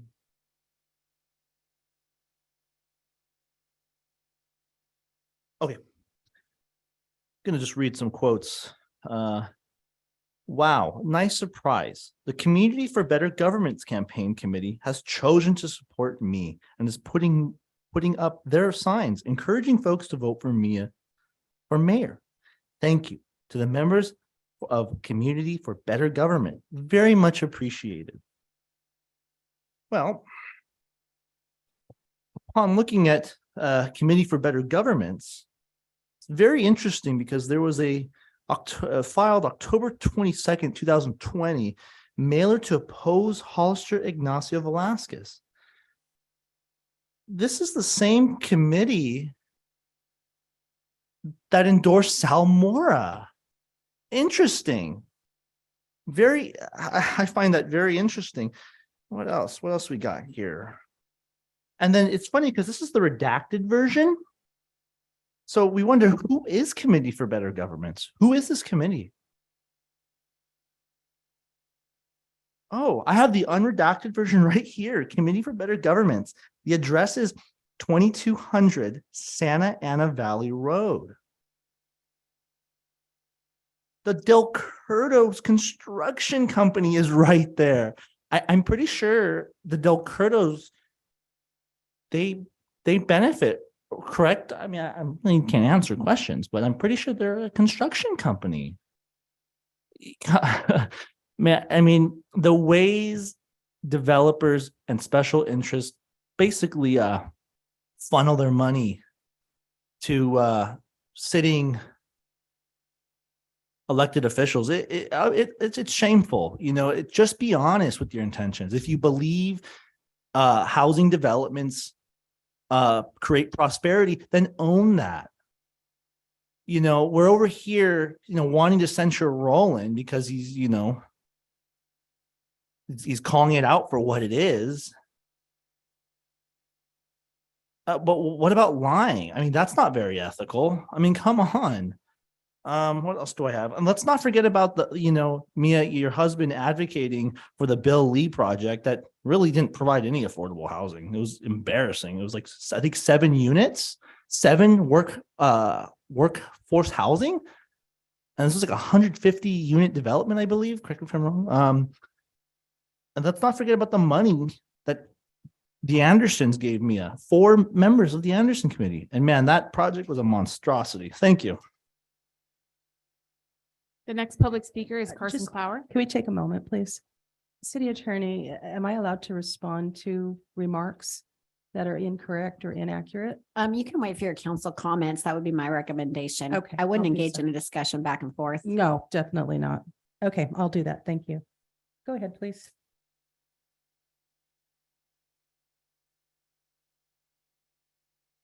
Hi again, everybody. Carson Clower. I live in the unincorporated area of the county. And I just want to thank staff for their work on item F1. It's not on, so I checked to make sure I could talk about it. I think it'll be important for the council and everybody involved in that ordinance to try to separate the two things. You have out jurisdiction sewer service that's needed because of environmental hazard issues or potential environmental hazard issues. I would really love for you guys to fix that like right away, because everybody can agree that you don't want sewage in the streets or sewage in the groundwater. Okay, so if we can fix that, that'd be great. The other part of it is the bigger part. It's the big nasty part that's been pushed aside for a long time, which is the fact that our jurisdiction sewer service can happen here. Don't know why it happened. Doesn't happen over here. There needs to be some sort of policy, a universal policy about how that's going to be put in place, because tomorrow, San Juan Bautista has an agreement on their agenda about agreeing to a sewer service agreement with the city of Hollister. So you're going to take in a whole town, which I understand the reasoning for it, but you're going to say, okay, this person can't do it, even though they gave up property for a sewer lift station that is on their property now. It's a city of Hollister's. You have Gav, who they shouldn't be on septic. It doesn't make any sense. Okay. That's a major problem. All stems from this. San Juan Oaks, you have an operating agreement that's been pushed off twice. They just spoke about a second high school. That's going to be a problem because most of the parcels that are right near the city are not big enough to house a whole high school. So they're probably going to be pushed out a little bit. So if you don't fix this, then you're not going to have the second high school, which everybody seems to agree that we need. Gav's 20 years late and it's still being held up. They don't want to do the septic. They shouldn't have to do the septic. Yes, agreeing to one thing is going to cause problems with other things you may not want. That's the job. It's hard. You have to come up with a policy that can serve the community the way you want it to and allow the things that you want and you need to happen. Okay. While you're working on that, get the out of jurisdiction sewer service sorted out for the environmental hazard problems. I've had an application in for about 8 months now. Okay. And it was the same today as it was in January and it got pushed off again. So there needs to be a discussion. I don't know if it's going to be a community meeting or if it's a staff meeting or whatever, but we got to get that part rolling. The other part, it's fine, but get the environmental hazard part done. Thank you. Thank you. Mayor Casey, those are all the public comments. All right, thank you. So let's see, city manager, do we have a report? Nothing to report, Mayor. Do we have any trainings and conferences from city? Not this evening, Mayor. How about chief? Do you have any? No, not today. Thank you. All right. Then let's see, we're going to move to item F. Oh, I'm sorry, there's no F. We're going to move to item G1, a resolution to approve the purchase agreement and related documents pertaining to the city purchase of the property located at 190 Maple Street and authorize the interim city manager to execute all necessary documents to effectuate the purchase. Maybe have a staff report. Thank you, Mayor. So tonight I have the pleasure of presenting this item. Back in March, on March 28th, the city of Hollister submitted an offer to the San Benito County Healthcare District that operates Hazel Hawkins Hospital for their property at 190 Maple Street in Hollister. That's the building to the immediate east of the post office. This offer was subject to inspections and ultimately city council approval. And once that offer was made, the healthcare district accepted the offer. And so that started the inspections period. On May 11th, our team reached an agreement to purchase this property for $1,625,000.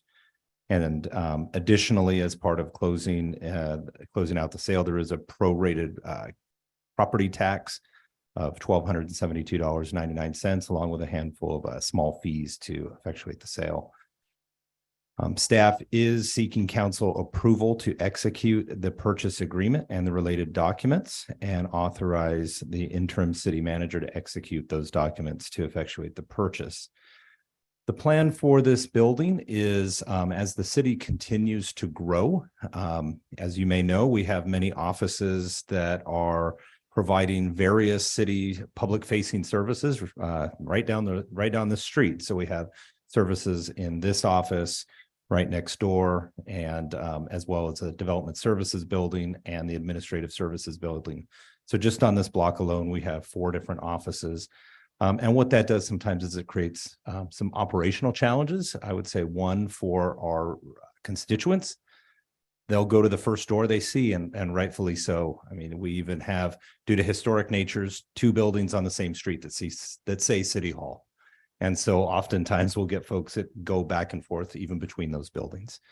And as those departments have grown, we have essentially filled all of those locations. And so what this building will do is it will provide us the ability. It was formerly in its last use used as a health club with some small business suites on the east side of the building. What this will allow us to do is develop our own, for lack of better words, one-stop center for public services that we offer in the community. So with the vision of constituents being able to go in and have a full service counter rather than various counters with at times differing operational hours and closures, just due to the fact that we have to staff each of those counters. So we see many operational efficiencies for not only our staff, but also the residents of the community. And so with that, I'd be happy to answer any questions that the council may have. Sure. So we have any questions? Councilmember Resendez? Thank you. Did the mayor initiate conversations of purchasing this building from the hospital? Not that I'm aware of. So then how did this item come to get on the agenda, and how did we end up purchasing this building from the hospital? I specifically remember her saying that at an intergovernmental meeting some time ago. I can clarify that if you'd like. The former city manager had spoken to me about the building. I mentioned it during an intergovernmental committee meeting that it might be something we were interested in. And I believe the city manager followed up on that. So then she did initiate the conversation. I of didn't purchasing the building. initiate it. It was mentioned by Brett Miller. And so I brought it out when we were discussing the hospital as a possibility. That's all. How much is this building going to cost us in total? My initial estimates, including the purchase price, would be the improvements. I'm speculating at a little over $2 million, but we would still have to, if approved this evening, I would have to then come back with an engineer, an RFP to design the building, with engineering and architectural, bring some designs back for this council to consider. With that, we would issue a public bid against those plans, and then ultimately come back hopefully with a contract to award. So 2 million just for the improvements, and then how much are we paying for the building? That'd be 1.6. 1.6. So we're looking at 3.6, just a rough estimate, total cost from the city of Hollister residents to purchase a building from the hospital. Is that true? 1.625 million would be to purchase the building, and then we would have to do improvements on it. Could we potentially use that money to, let's say, fix the roads? You have the ability to use the city money as long as there is a vote for whatever is within the purview of the council. Thank you. That concludes my questions. Councilmember Burns, do you have any questions? No, thank you, Mayor. Councilmember Perez? Councilmember? No. Okay. I think we can go ahead with is there a motion to approve? Public comment, Madam Mayor. Oh, sorry. Do we have public comment? Mayor Casey, there are no public comments for this item. Okay. I'd like to state my position before we vote. Okay, go right ahead. Thank you. I think this is a horrible idea. There are so many failing infrastructure problems that we have in the city of Hollister. I don't think that it's a good idea for us to take over close to $4 million of our constituents' money to purchase a building we have no business purchasing. It's going to put us in a world of problems.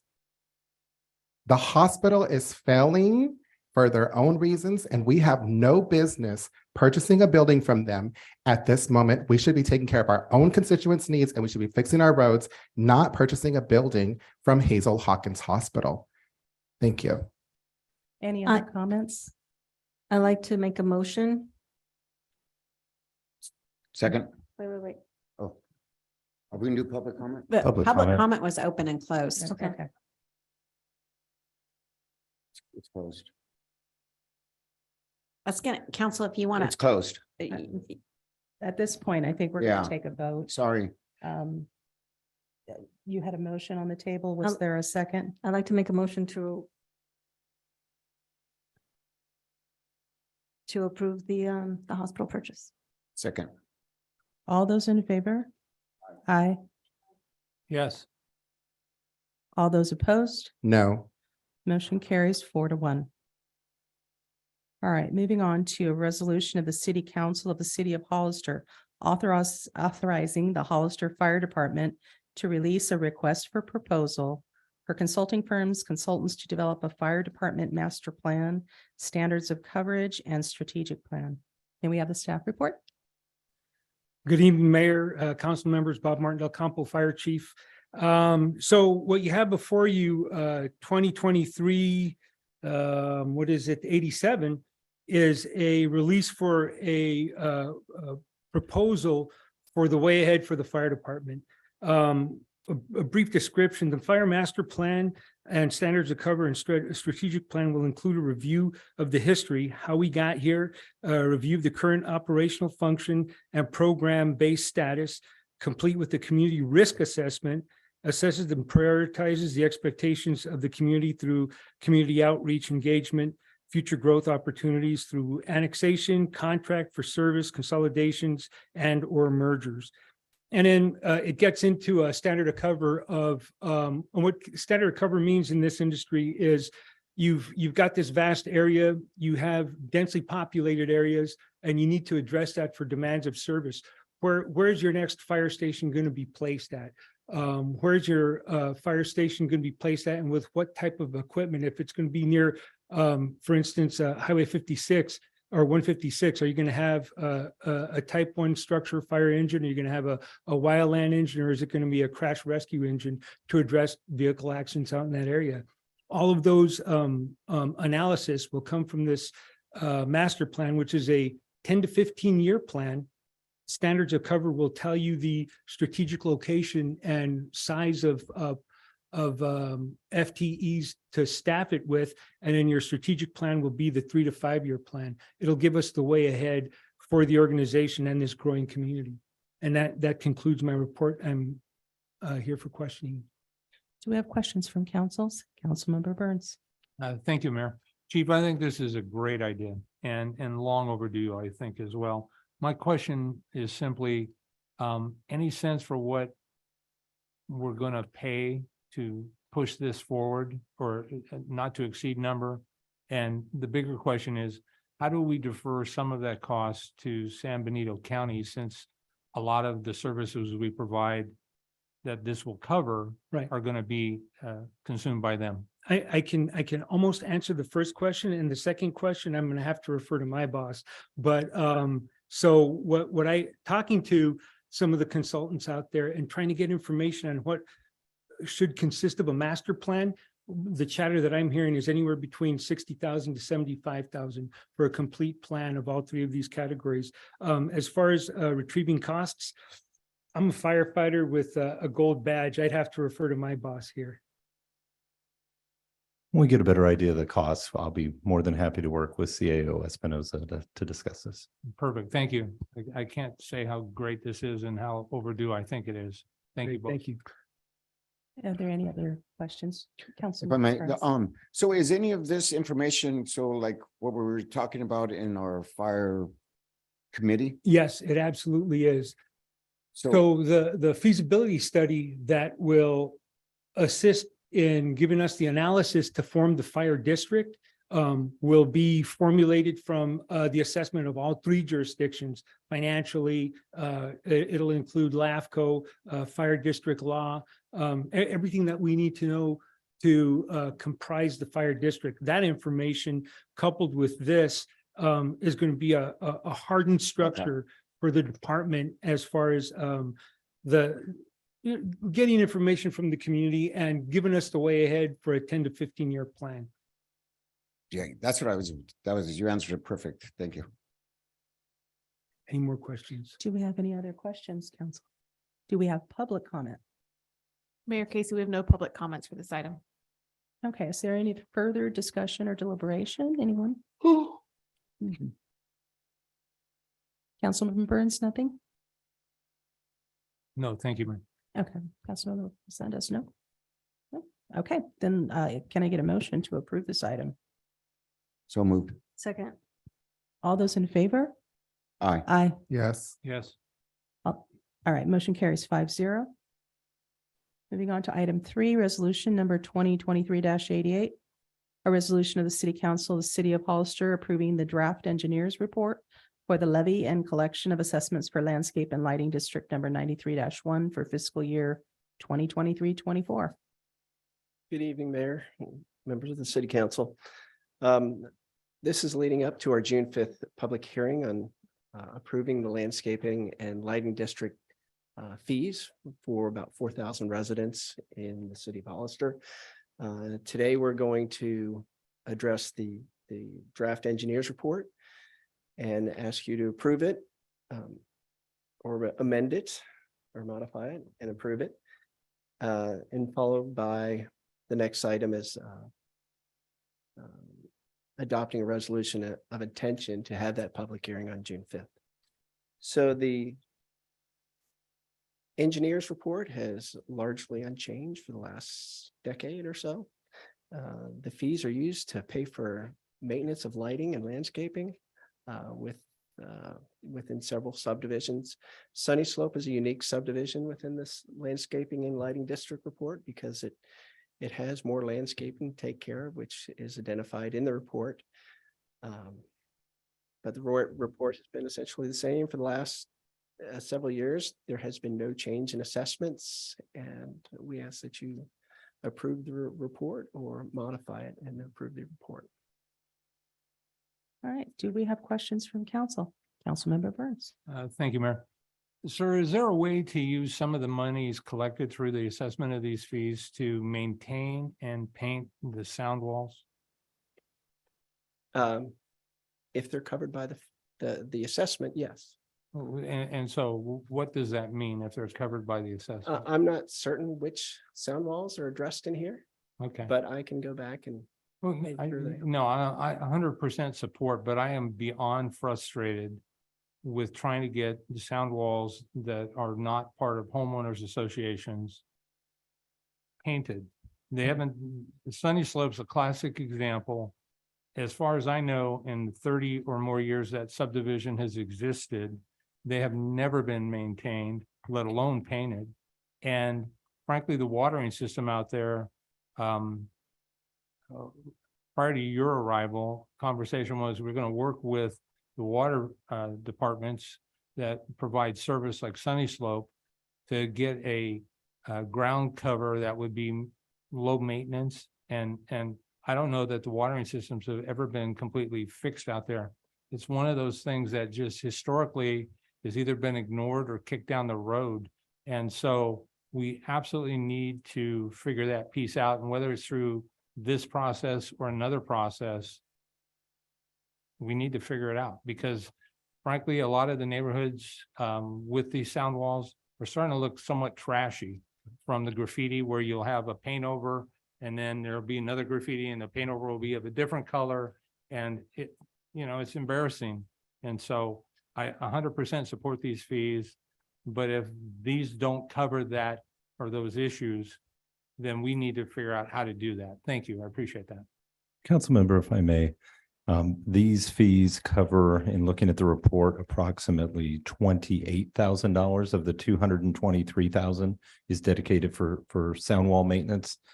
These fees, based on the way that, from being a light landscape district, are not going up. So it's something that we end up having to subsidize some, but for the betterment of the community, it's something we do look at and will look at as part of budget. Any other questions from council?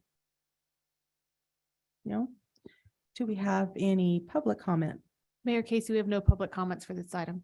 All right, do we have any further discussion or deliberation? Or can I get a motion? So moved. Second. All those in favor? Aye. Yes. Aye. Motion carries 5-0.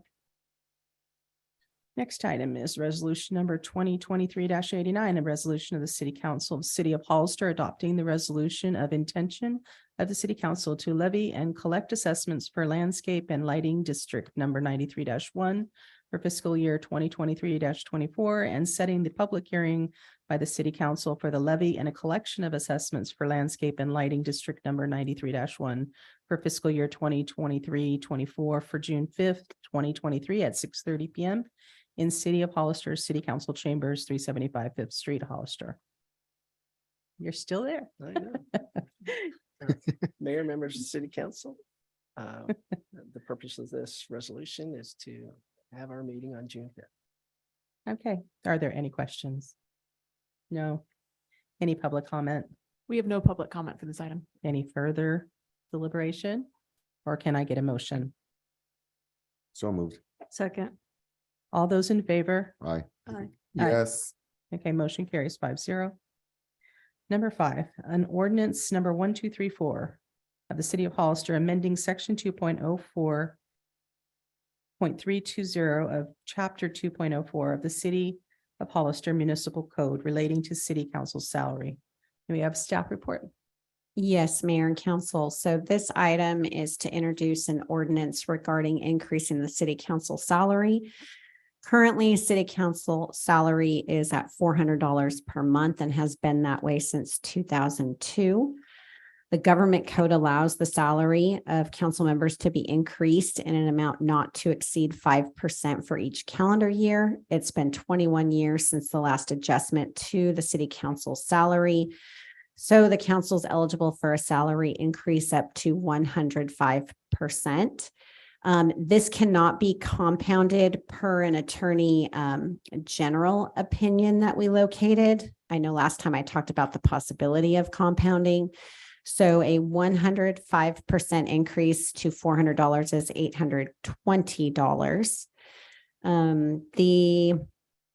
I also want to address the mayor's compensation. So by your own ordinance, the mayor gets 200 more than what the city council rate is set at. So if and when this item is approved, the mayor would receive $1,020 per month. Also, any adoption of this ordinance cannot go into effect until after the November 2024 election per the government code. And also one other note, the government code prohibits the ordinance from providing for automatic future salary increases. It would just need to come back to council again and then become effective following the next election. Are there any questions? Do we have any questions from council? Councilmember Burns. Thank you, Mayor. So thank you for clarifying the issue about the mayor. That was one of my questions. Additionally, though, if I understand this, then Councilmember Morales and Councilmember Resendez would not be eligible for it until they ran again for election, or would they also be eligible for this in 2024?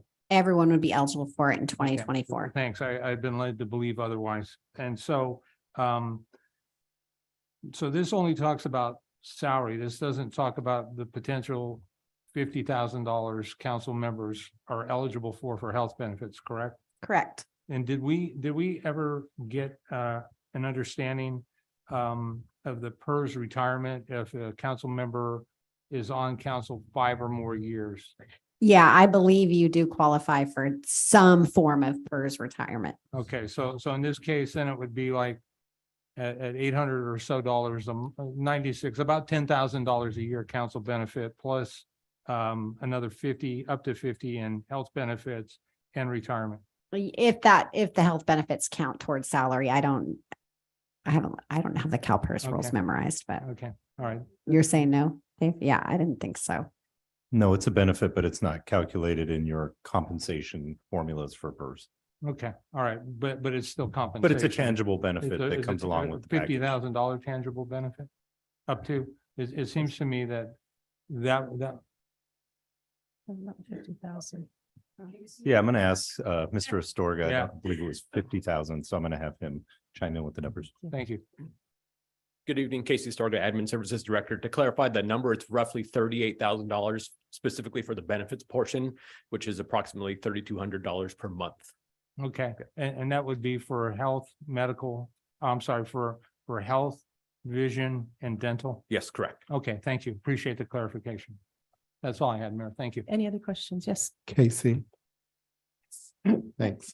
So it's $38,000 now per year. That Is is that correct. correct? That's a calendar year number for the remainder of 2023. based For the on PERS. benefits, For medical benefits, for correct. medical. And then what are we getting as far as salary? I should know this. Currently It's $400 per month $400 for per council members and Times 12, 4,800 per year. 4,800 a year. So 4,800 on top of that. And then we're proposing giving, do you know how much of a percent increase from the monthly? So if we're looking at It's 105. 105%. 105% increase in the pay That's correct. and the stipend. Okay. Yeah, thank you. Okay. Councilmember Perez, any questions? I'll save mine for later. Okay, any questions?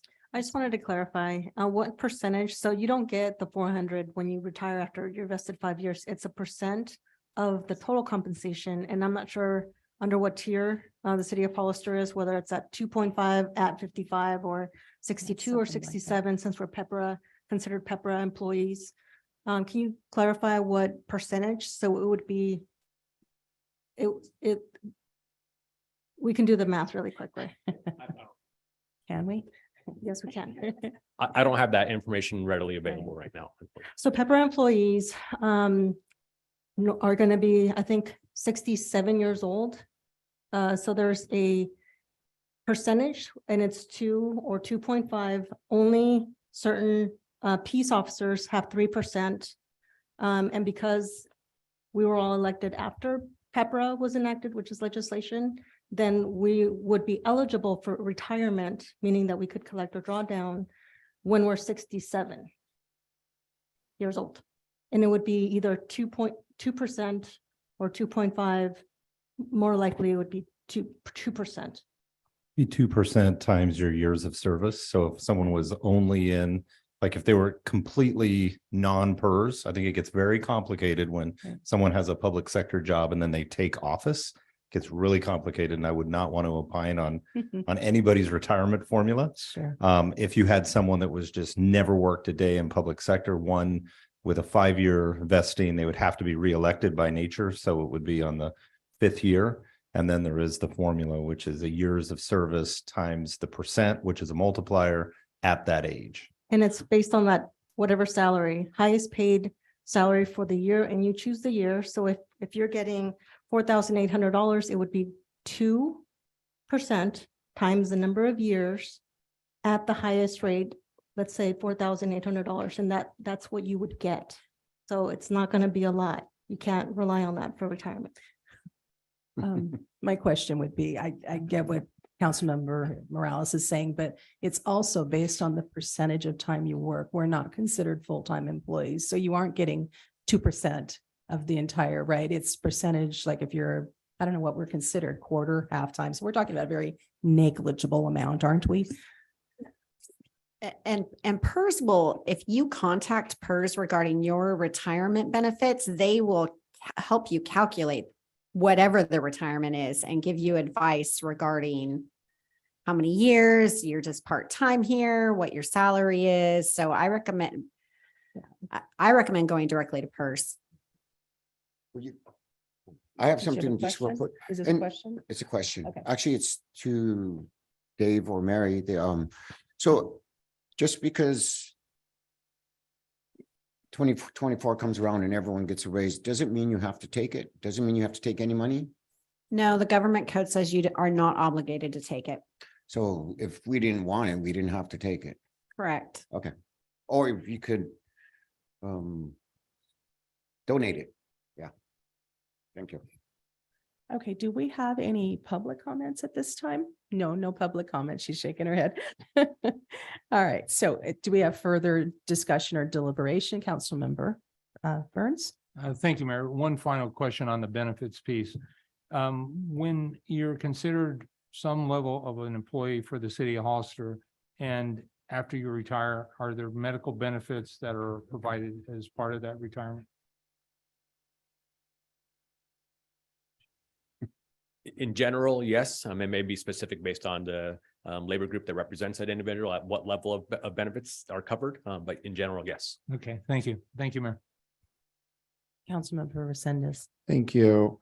Yeah, I don't know why we're wasting our time talking about benefits. I'm not here to collect a check. I'm not here to retire from the city of Hollister. I have a full-time position. We just had a ceremony honoring a woman who spent, I think, 16 years of her life sitting up here. And when I spoke to her family, they said that this was her life. This was part of her identity. And we heard all about when you have a heart of public service, you're not moved or motivated by monetary gain. So for us to sit here and to ask for a 105% raise, I'm just grateful for what we have. I don't depend on the income here, and I don't think that anybody should be making a decision based on that. So I cannot support this raise of 105% increase today. Thank you. Councilmember Perez. Actually, I already asked my question. Yeah, we don't have to take it if we don't want it. Vice And in Mayor. fact, if we really are opposed to it, I don't think we should take it at all. Okay, Vice Mayor, do you have any comments? No, I'd like to make a motion to approve. Okay, well, I'd like to make a comment Oh, I'm first. sorry. Just before we vote.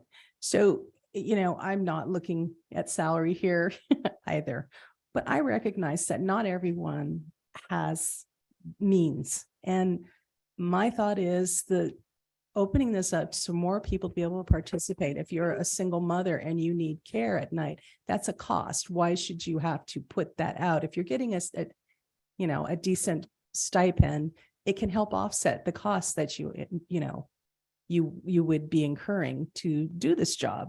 I just think it opens doors for more people to participate, and that's my goal in even talking about this. I also recognize there are self-employed people who, when they spend the time on committees or doing other work, they're not getting paid. They don't have a salary. They can't take a day off and get paid for it.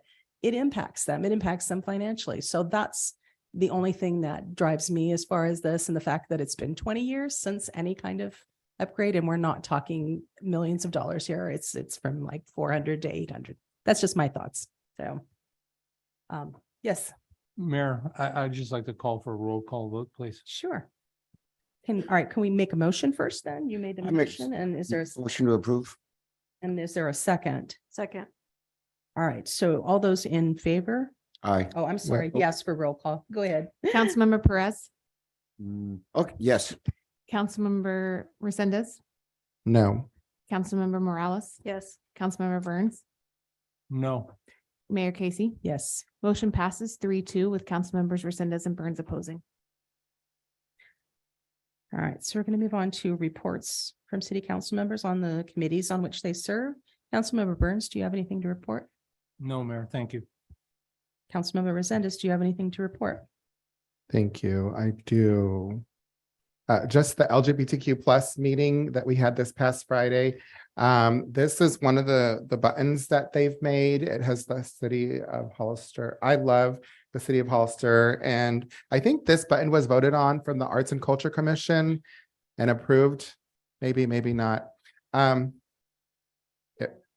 Yeah. I was wondering if we can, I know that they're meeting tomorrow night, if we can get them all buttons. I appreciate you getting me buttons.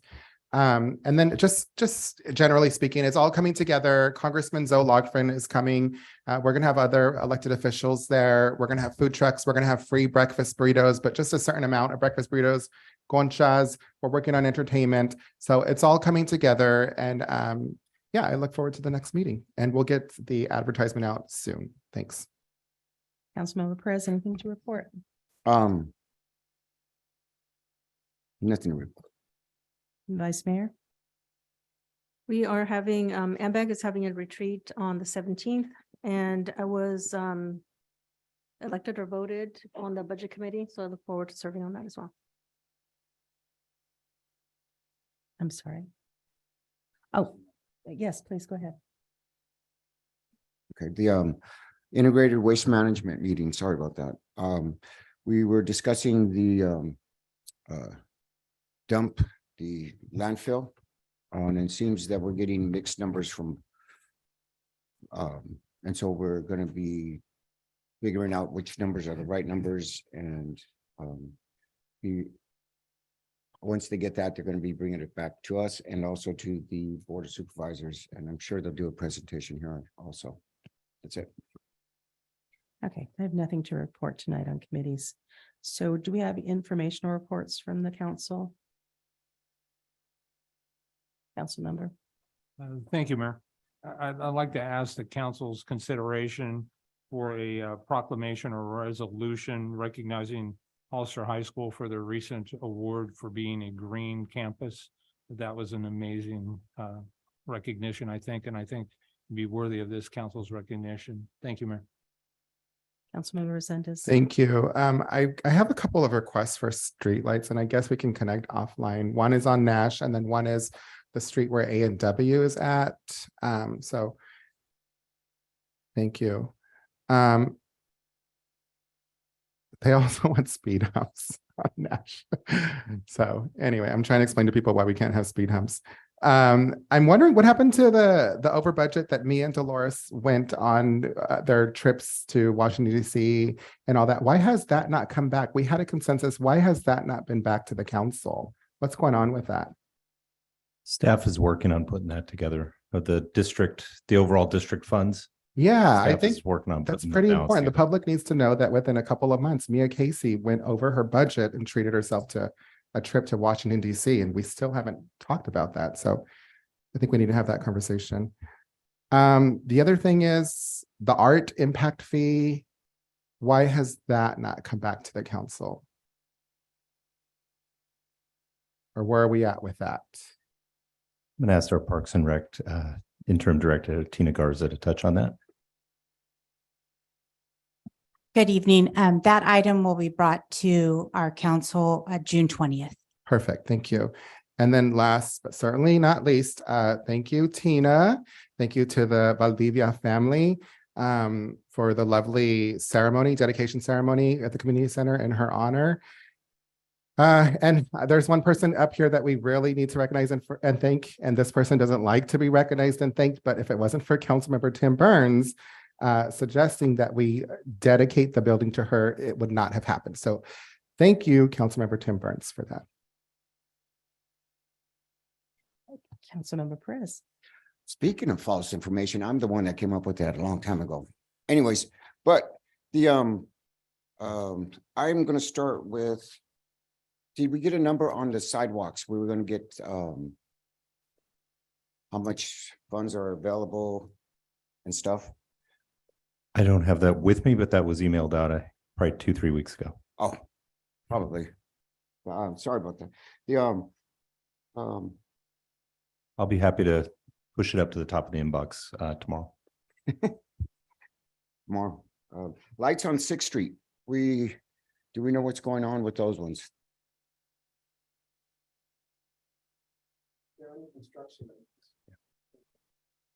Okay, but they're in process. Yes, Okay. so That's good. Okay. yeah, there was a slight delay due to materials, and so the contractor has started. And then everything else I think I'll just talk with you about. Yeah, that's good. Vice Mayor. Nothing. Thank you. Okay, just a couple of things and then we can move on. First, I just wanted to, again, talk about the event on Saturday for Pauline Valdivia. It was really wonderful to even be a part of it. Tina, you did an outstanding job getting things organized and keeping it moving along. I loved that. You're a good master of ceremonies. And it was really heartwarming because there was a huge turnout, a lot of community members there to honor her. And I particularly enjoyed meeting her grandson, Angelo, and to see him following in her footsteps and becoming a youth member of our Arts and Cultural Commission. It's pretty awesome. So that was great. And let's see, what else? Well, I don't want to, beat a dead horse here, but, I thought once election times were over that all of the accusations swirling around would go away. But apparently, politics are part of meetings now. So I want to clarify again, for the record, I know Mr. Burns mentioned that I did receive funds that came in from Anderson Homes.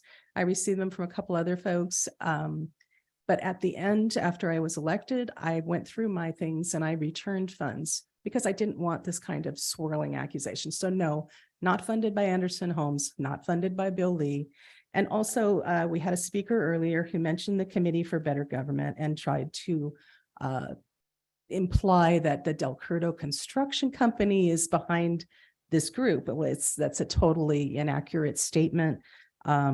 That group I discovered is run by Ted Davis, who owned Technova and basically sold it and is retired and is very wealthy.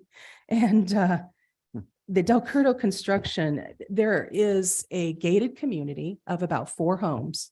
One of them is Ted Davis's home.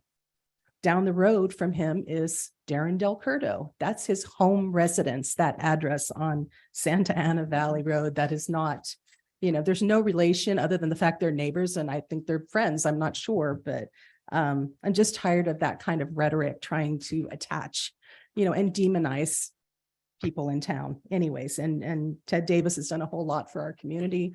He cares and, he has every right to put a pack together if that's what he wants to do. And I guess that's it. So we can move on then to city manager. Did you have a report? Well, if I may, I just want to get, if you're going through the list, just need a consensus for Councilmember Burns' request for a proclamation for the high school receiving the green campus status. Did they get one from the integrated waste management already? I'm not aware. But if you know they what, did. I'm for giving them another one. I mean, yes. Sure.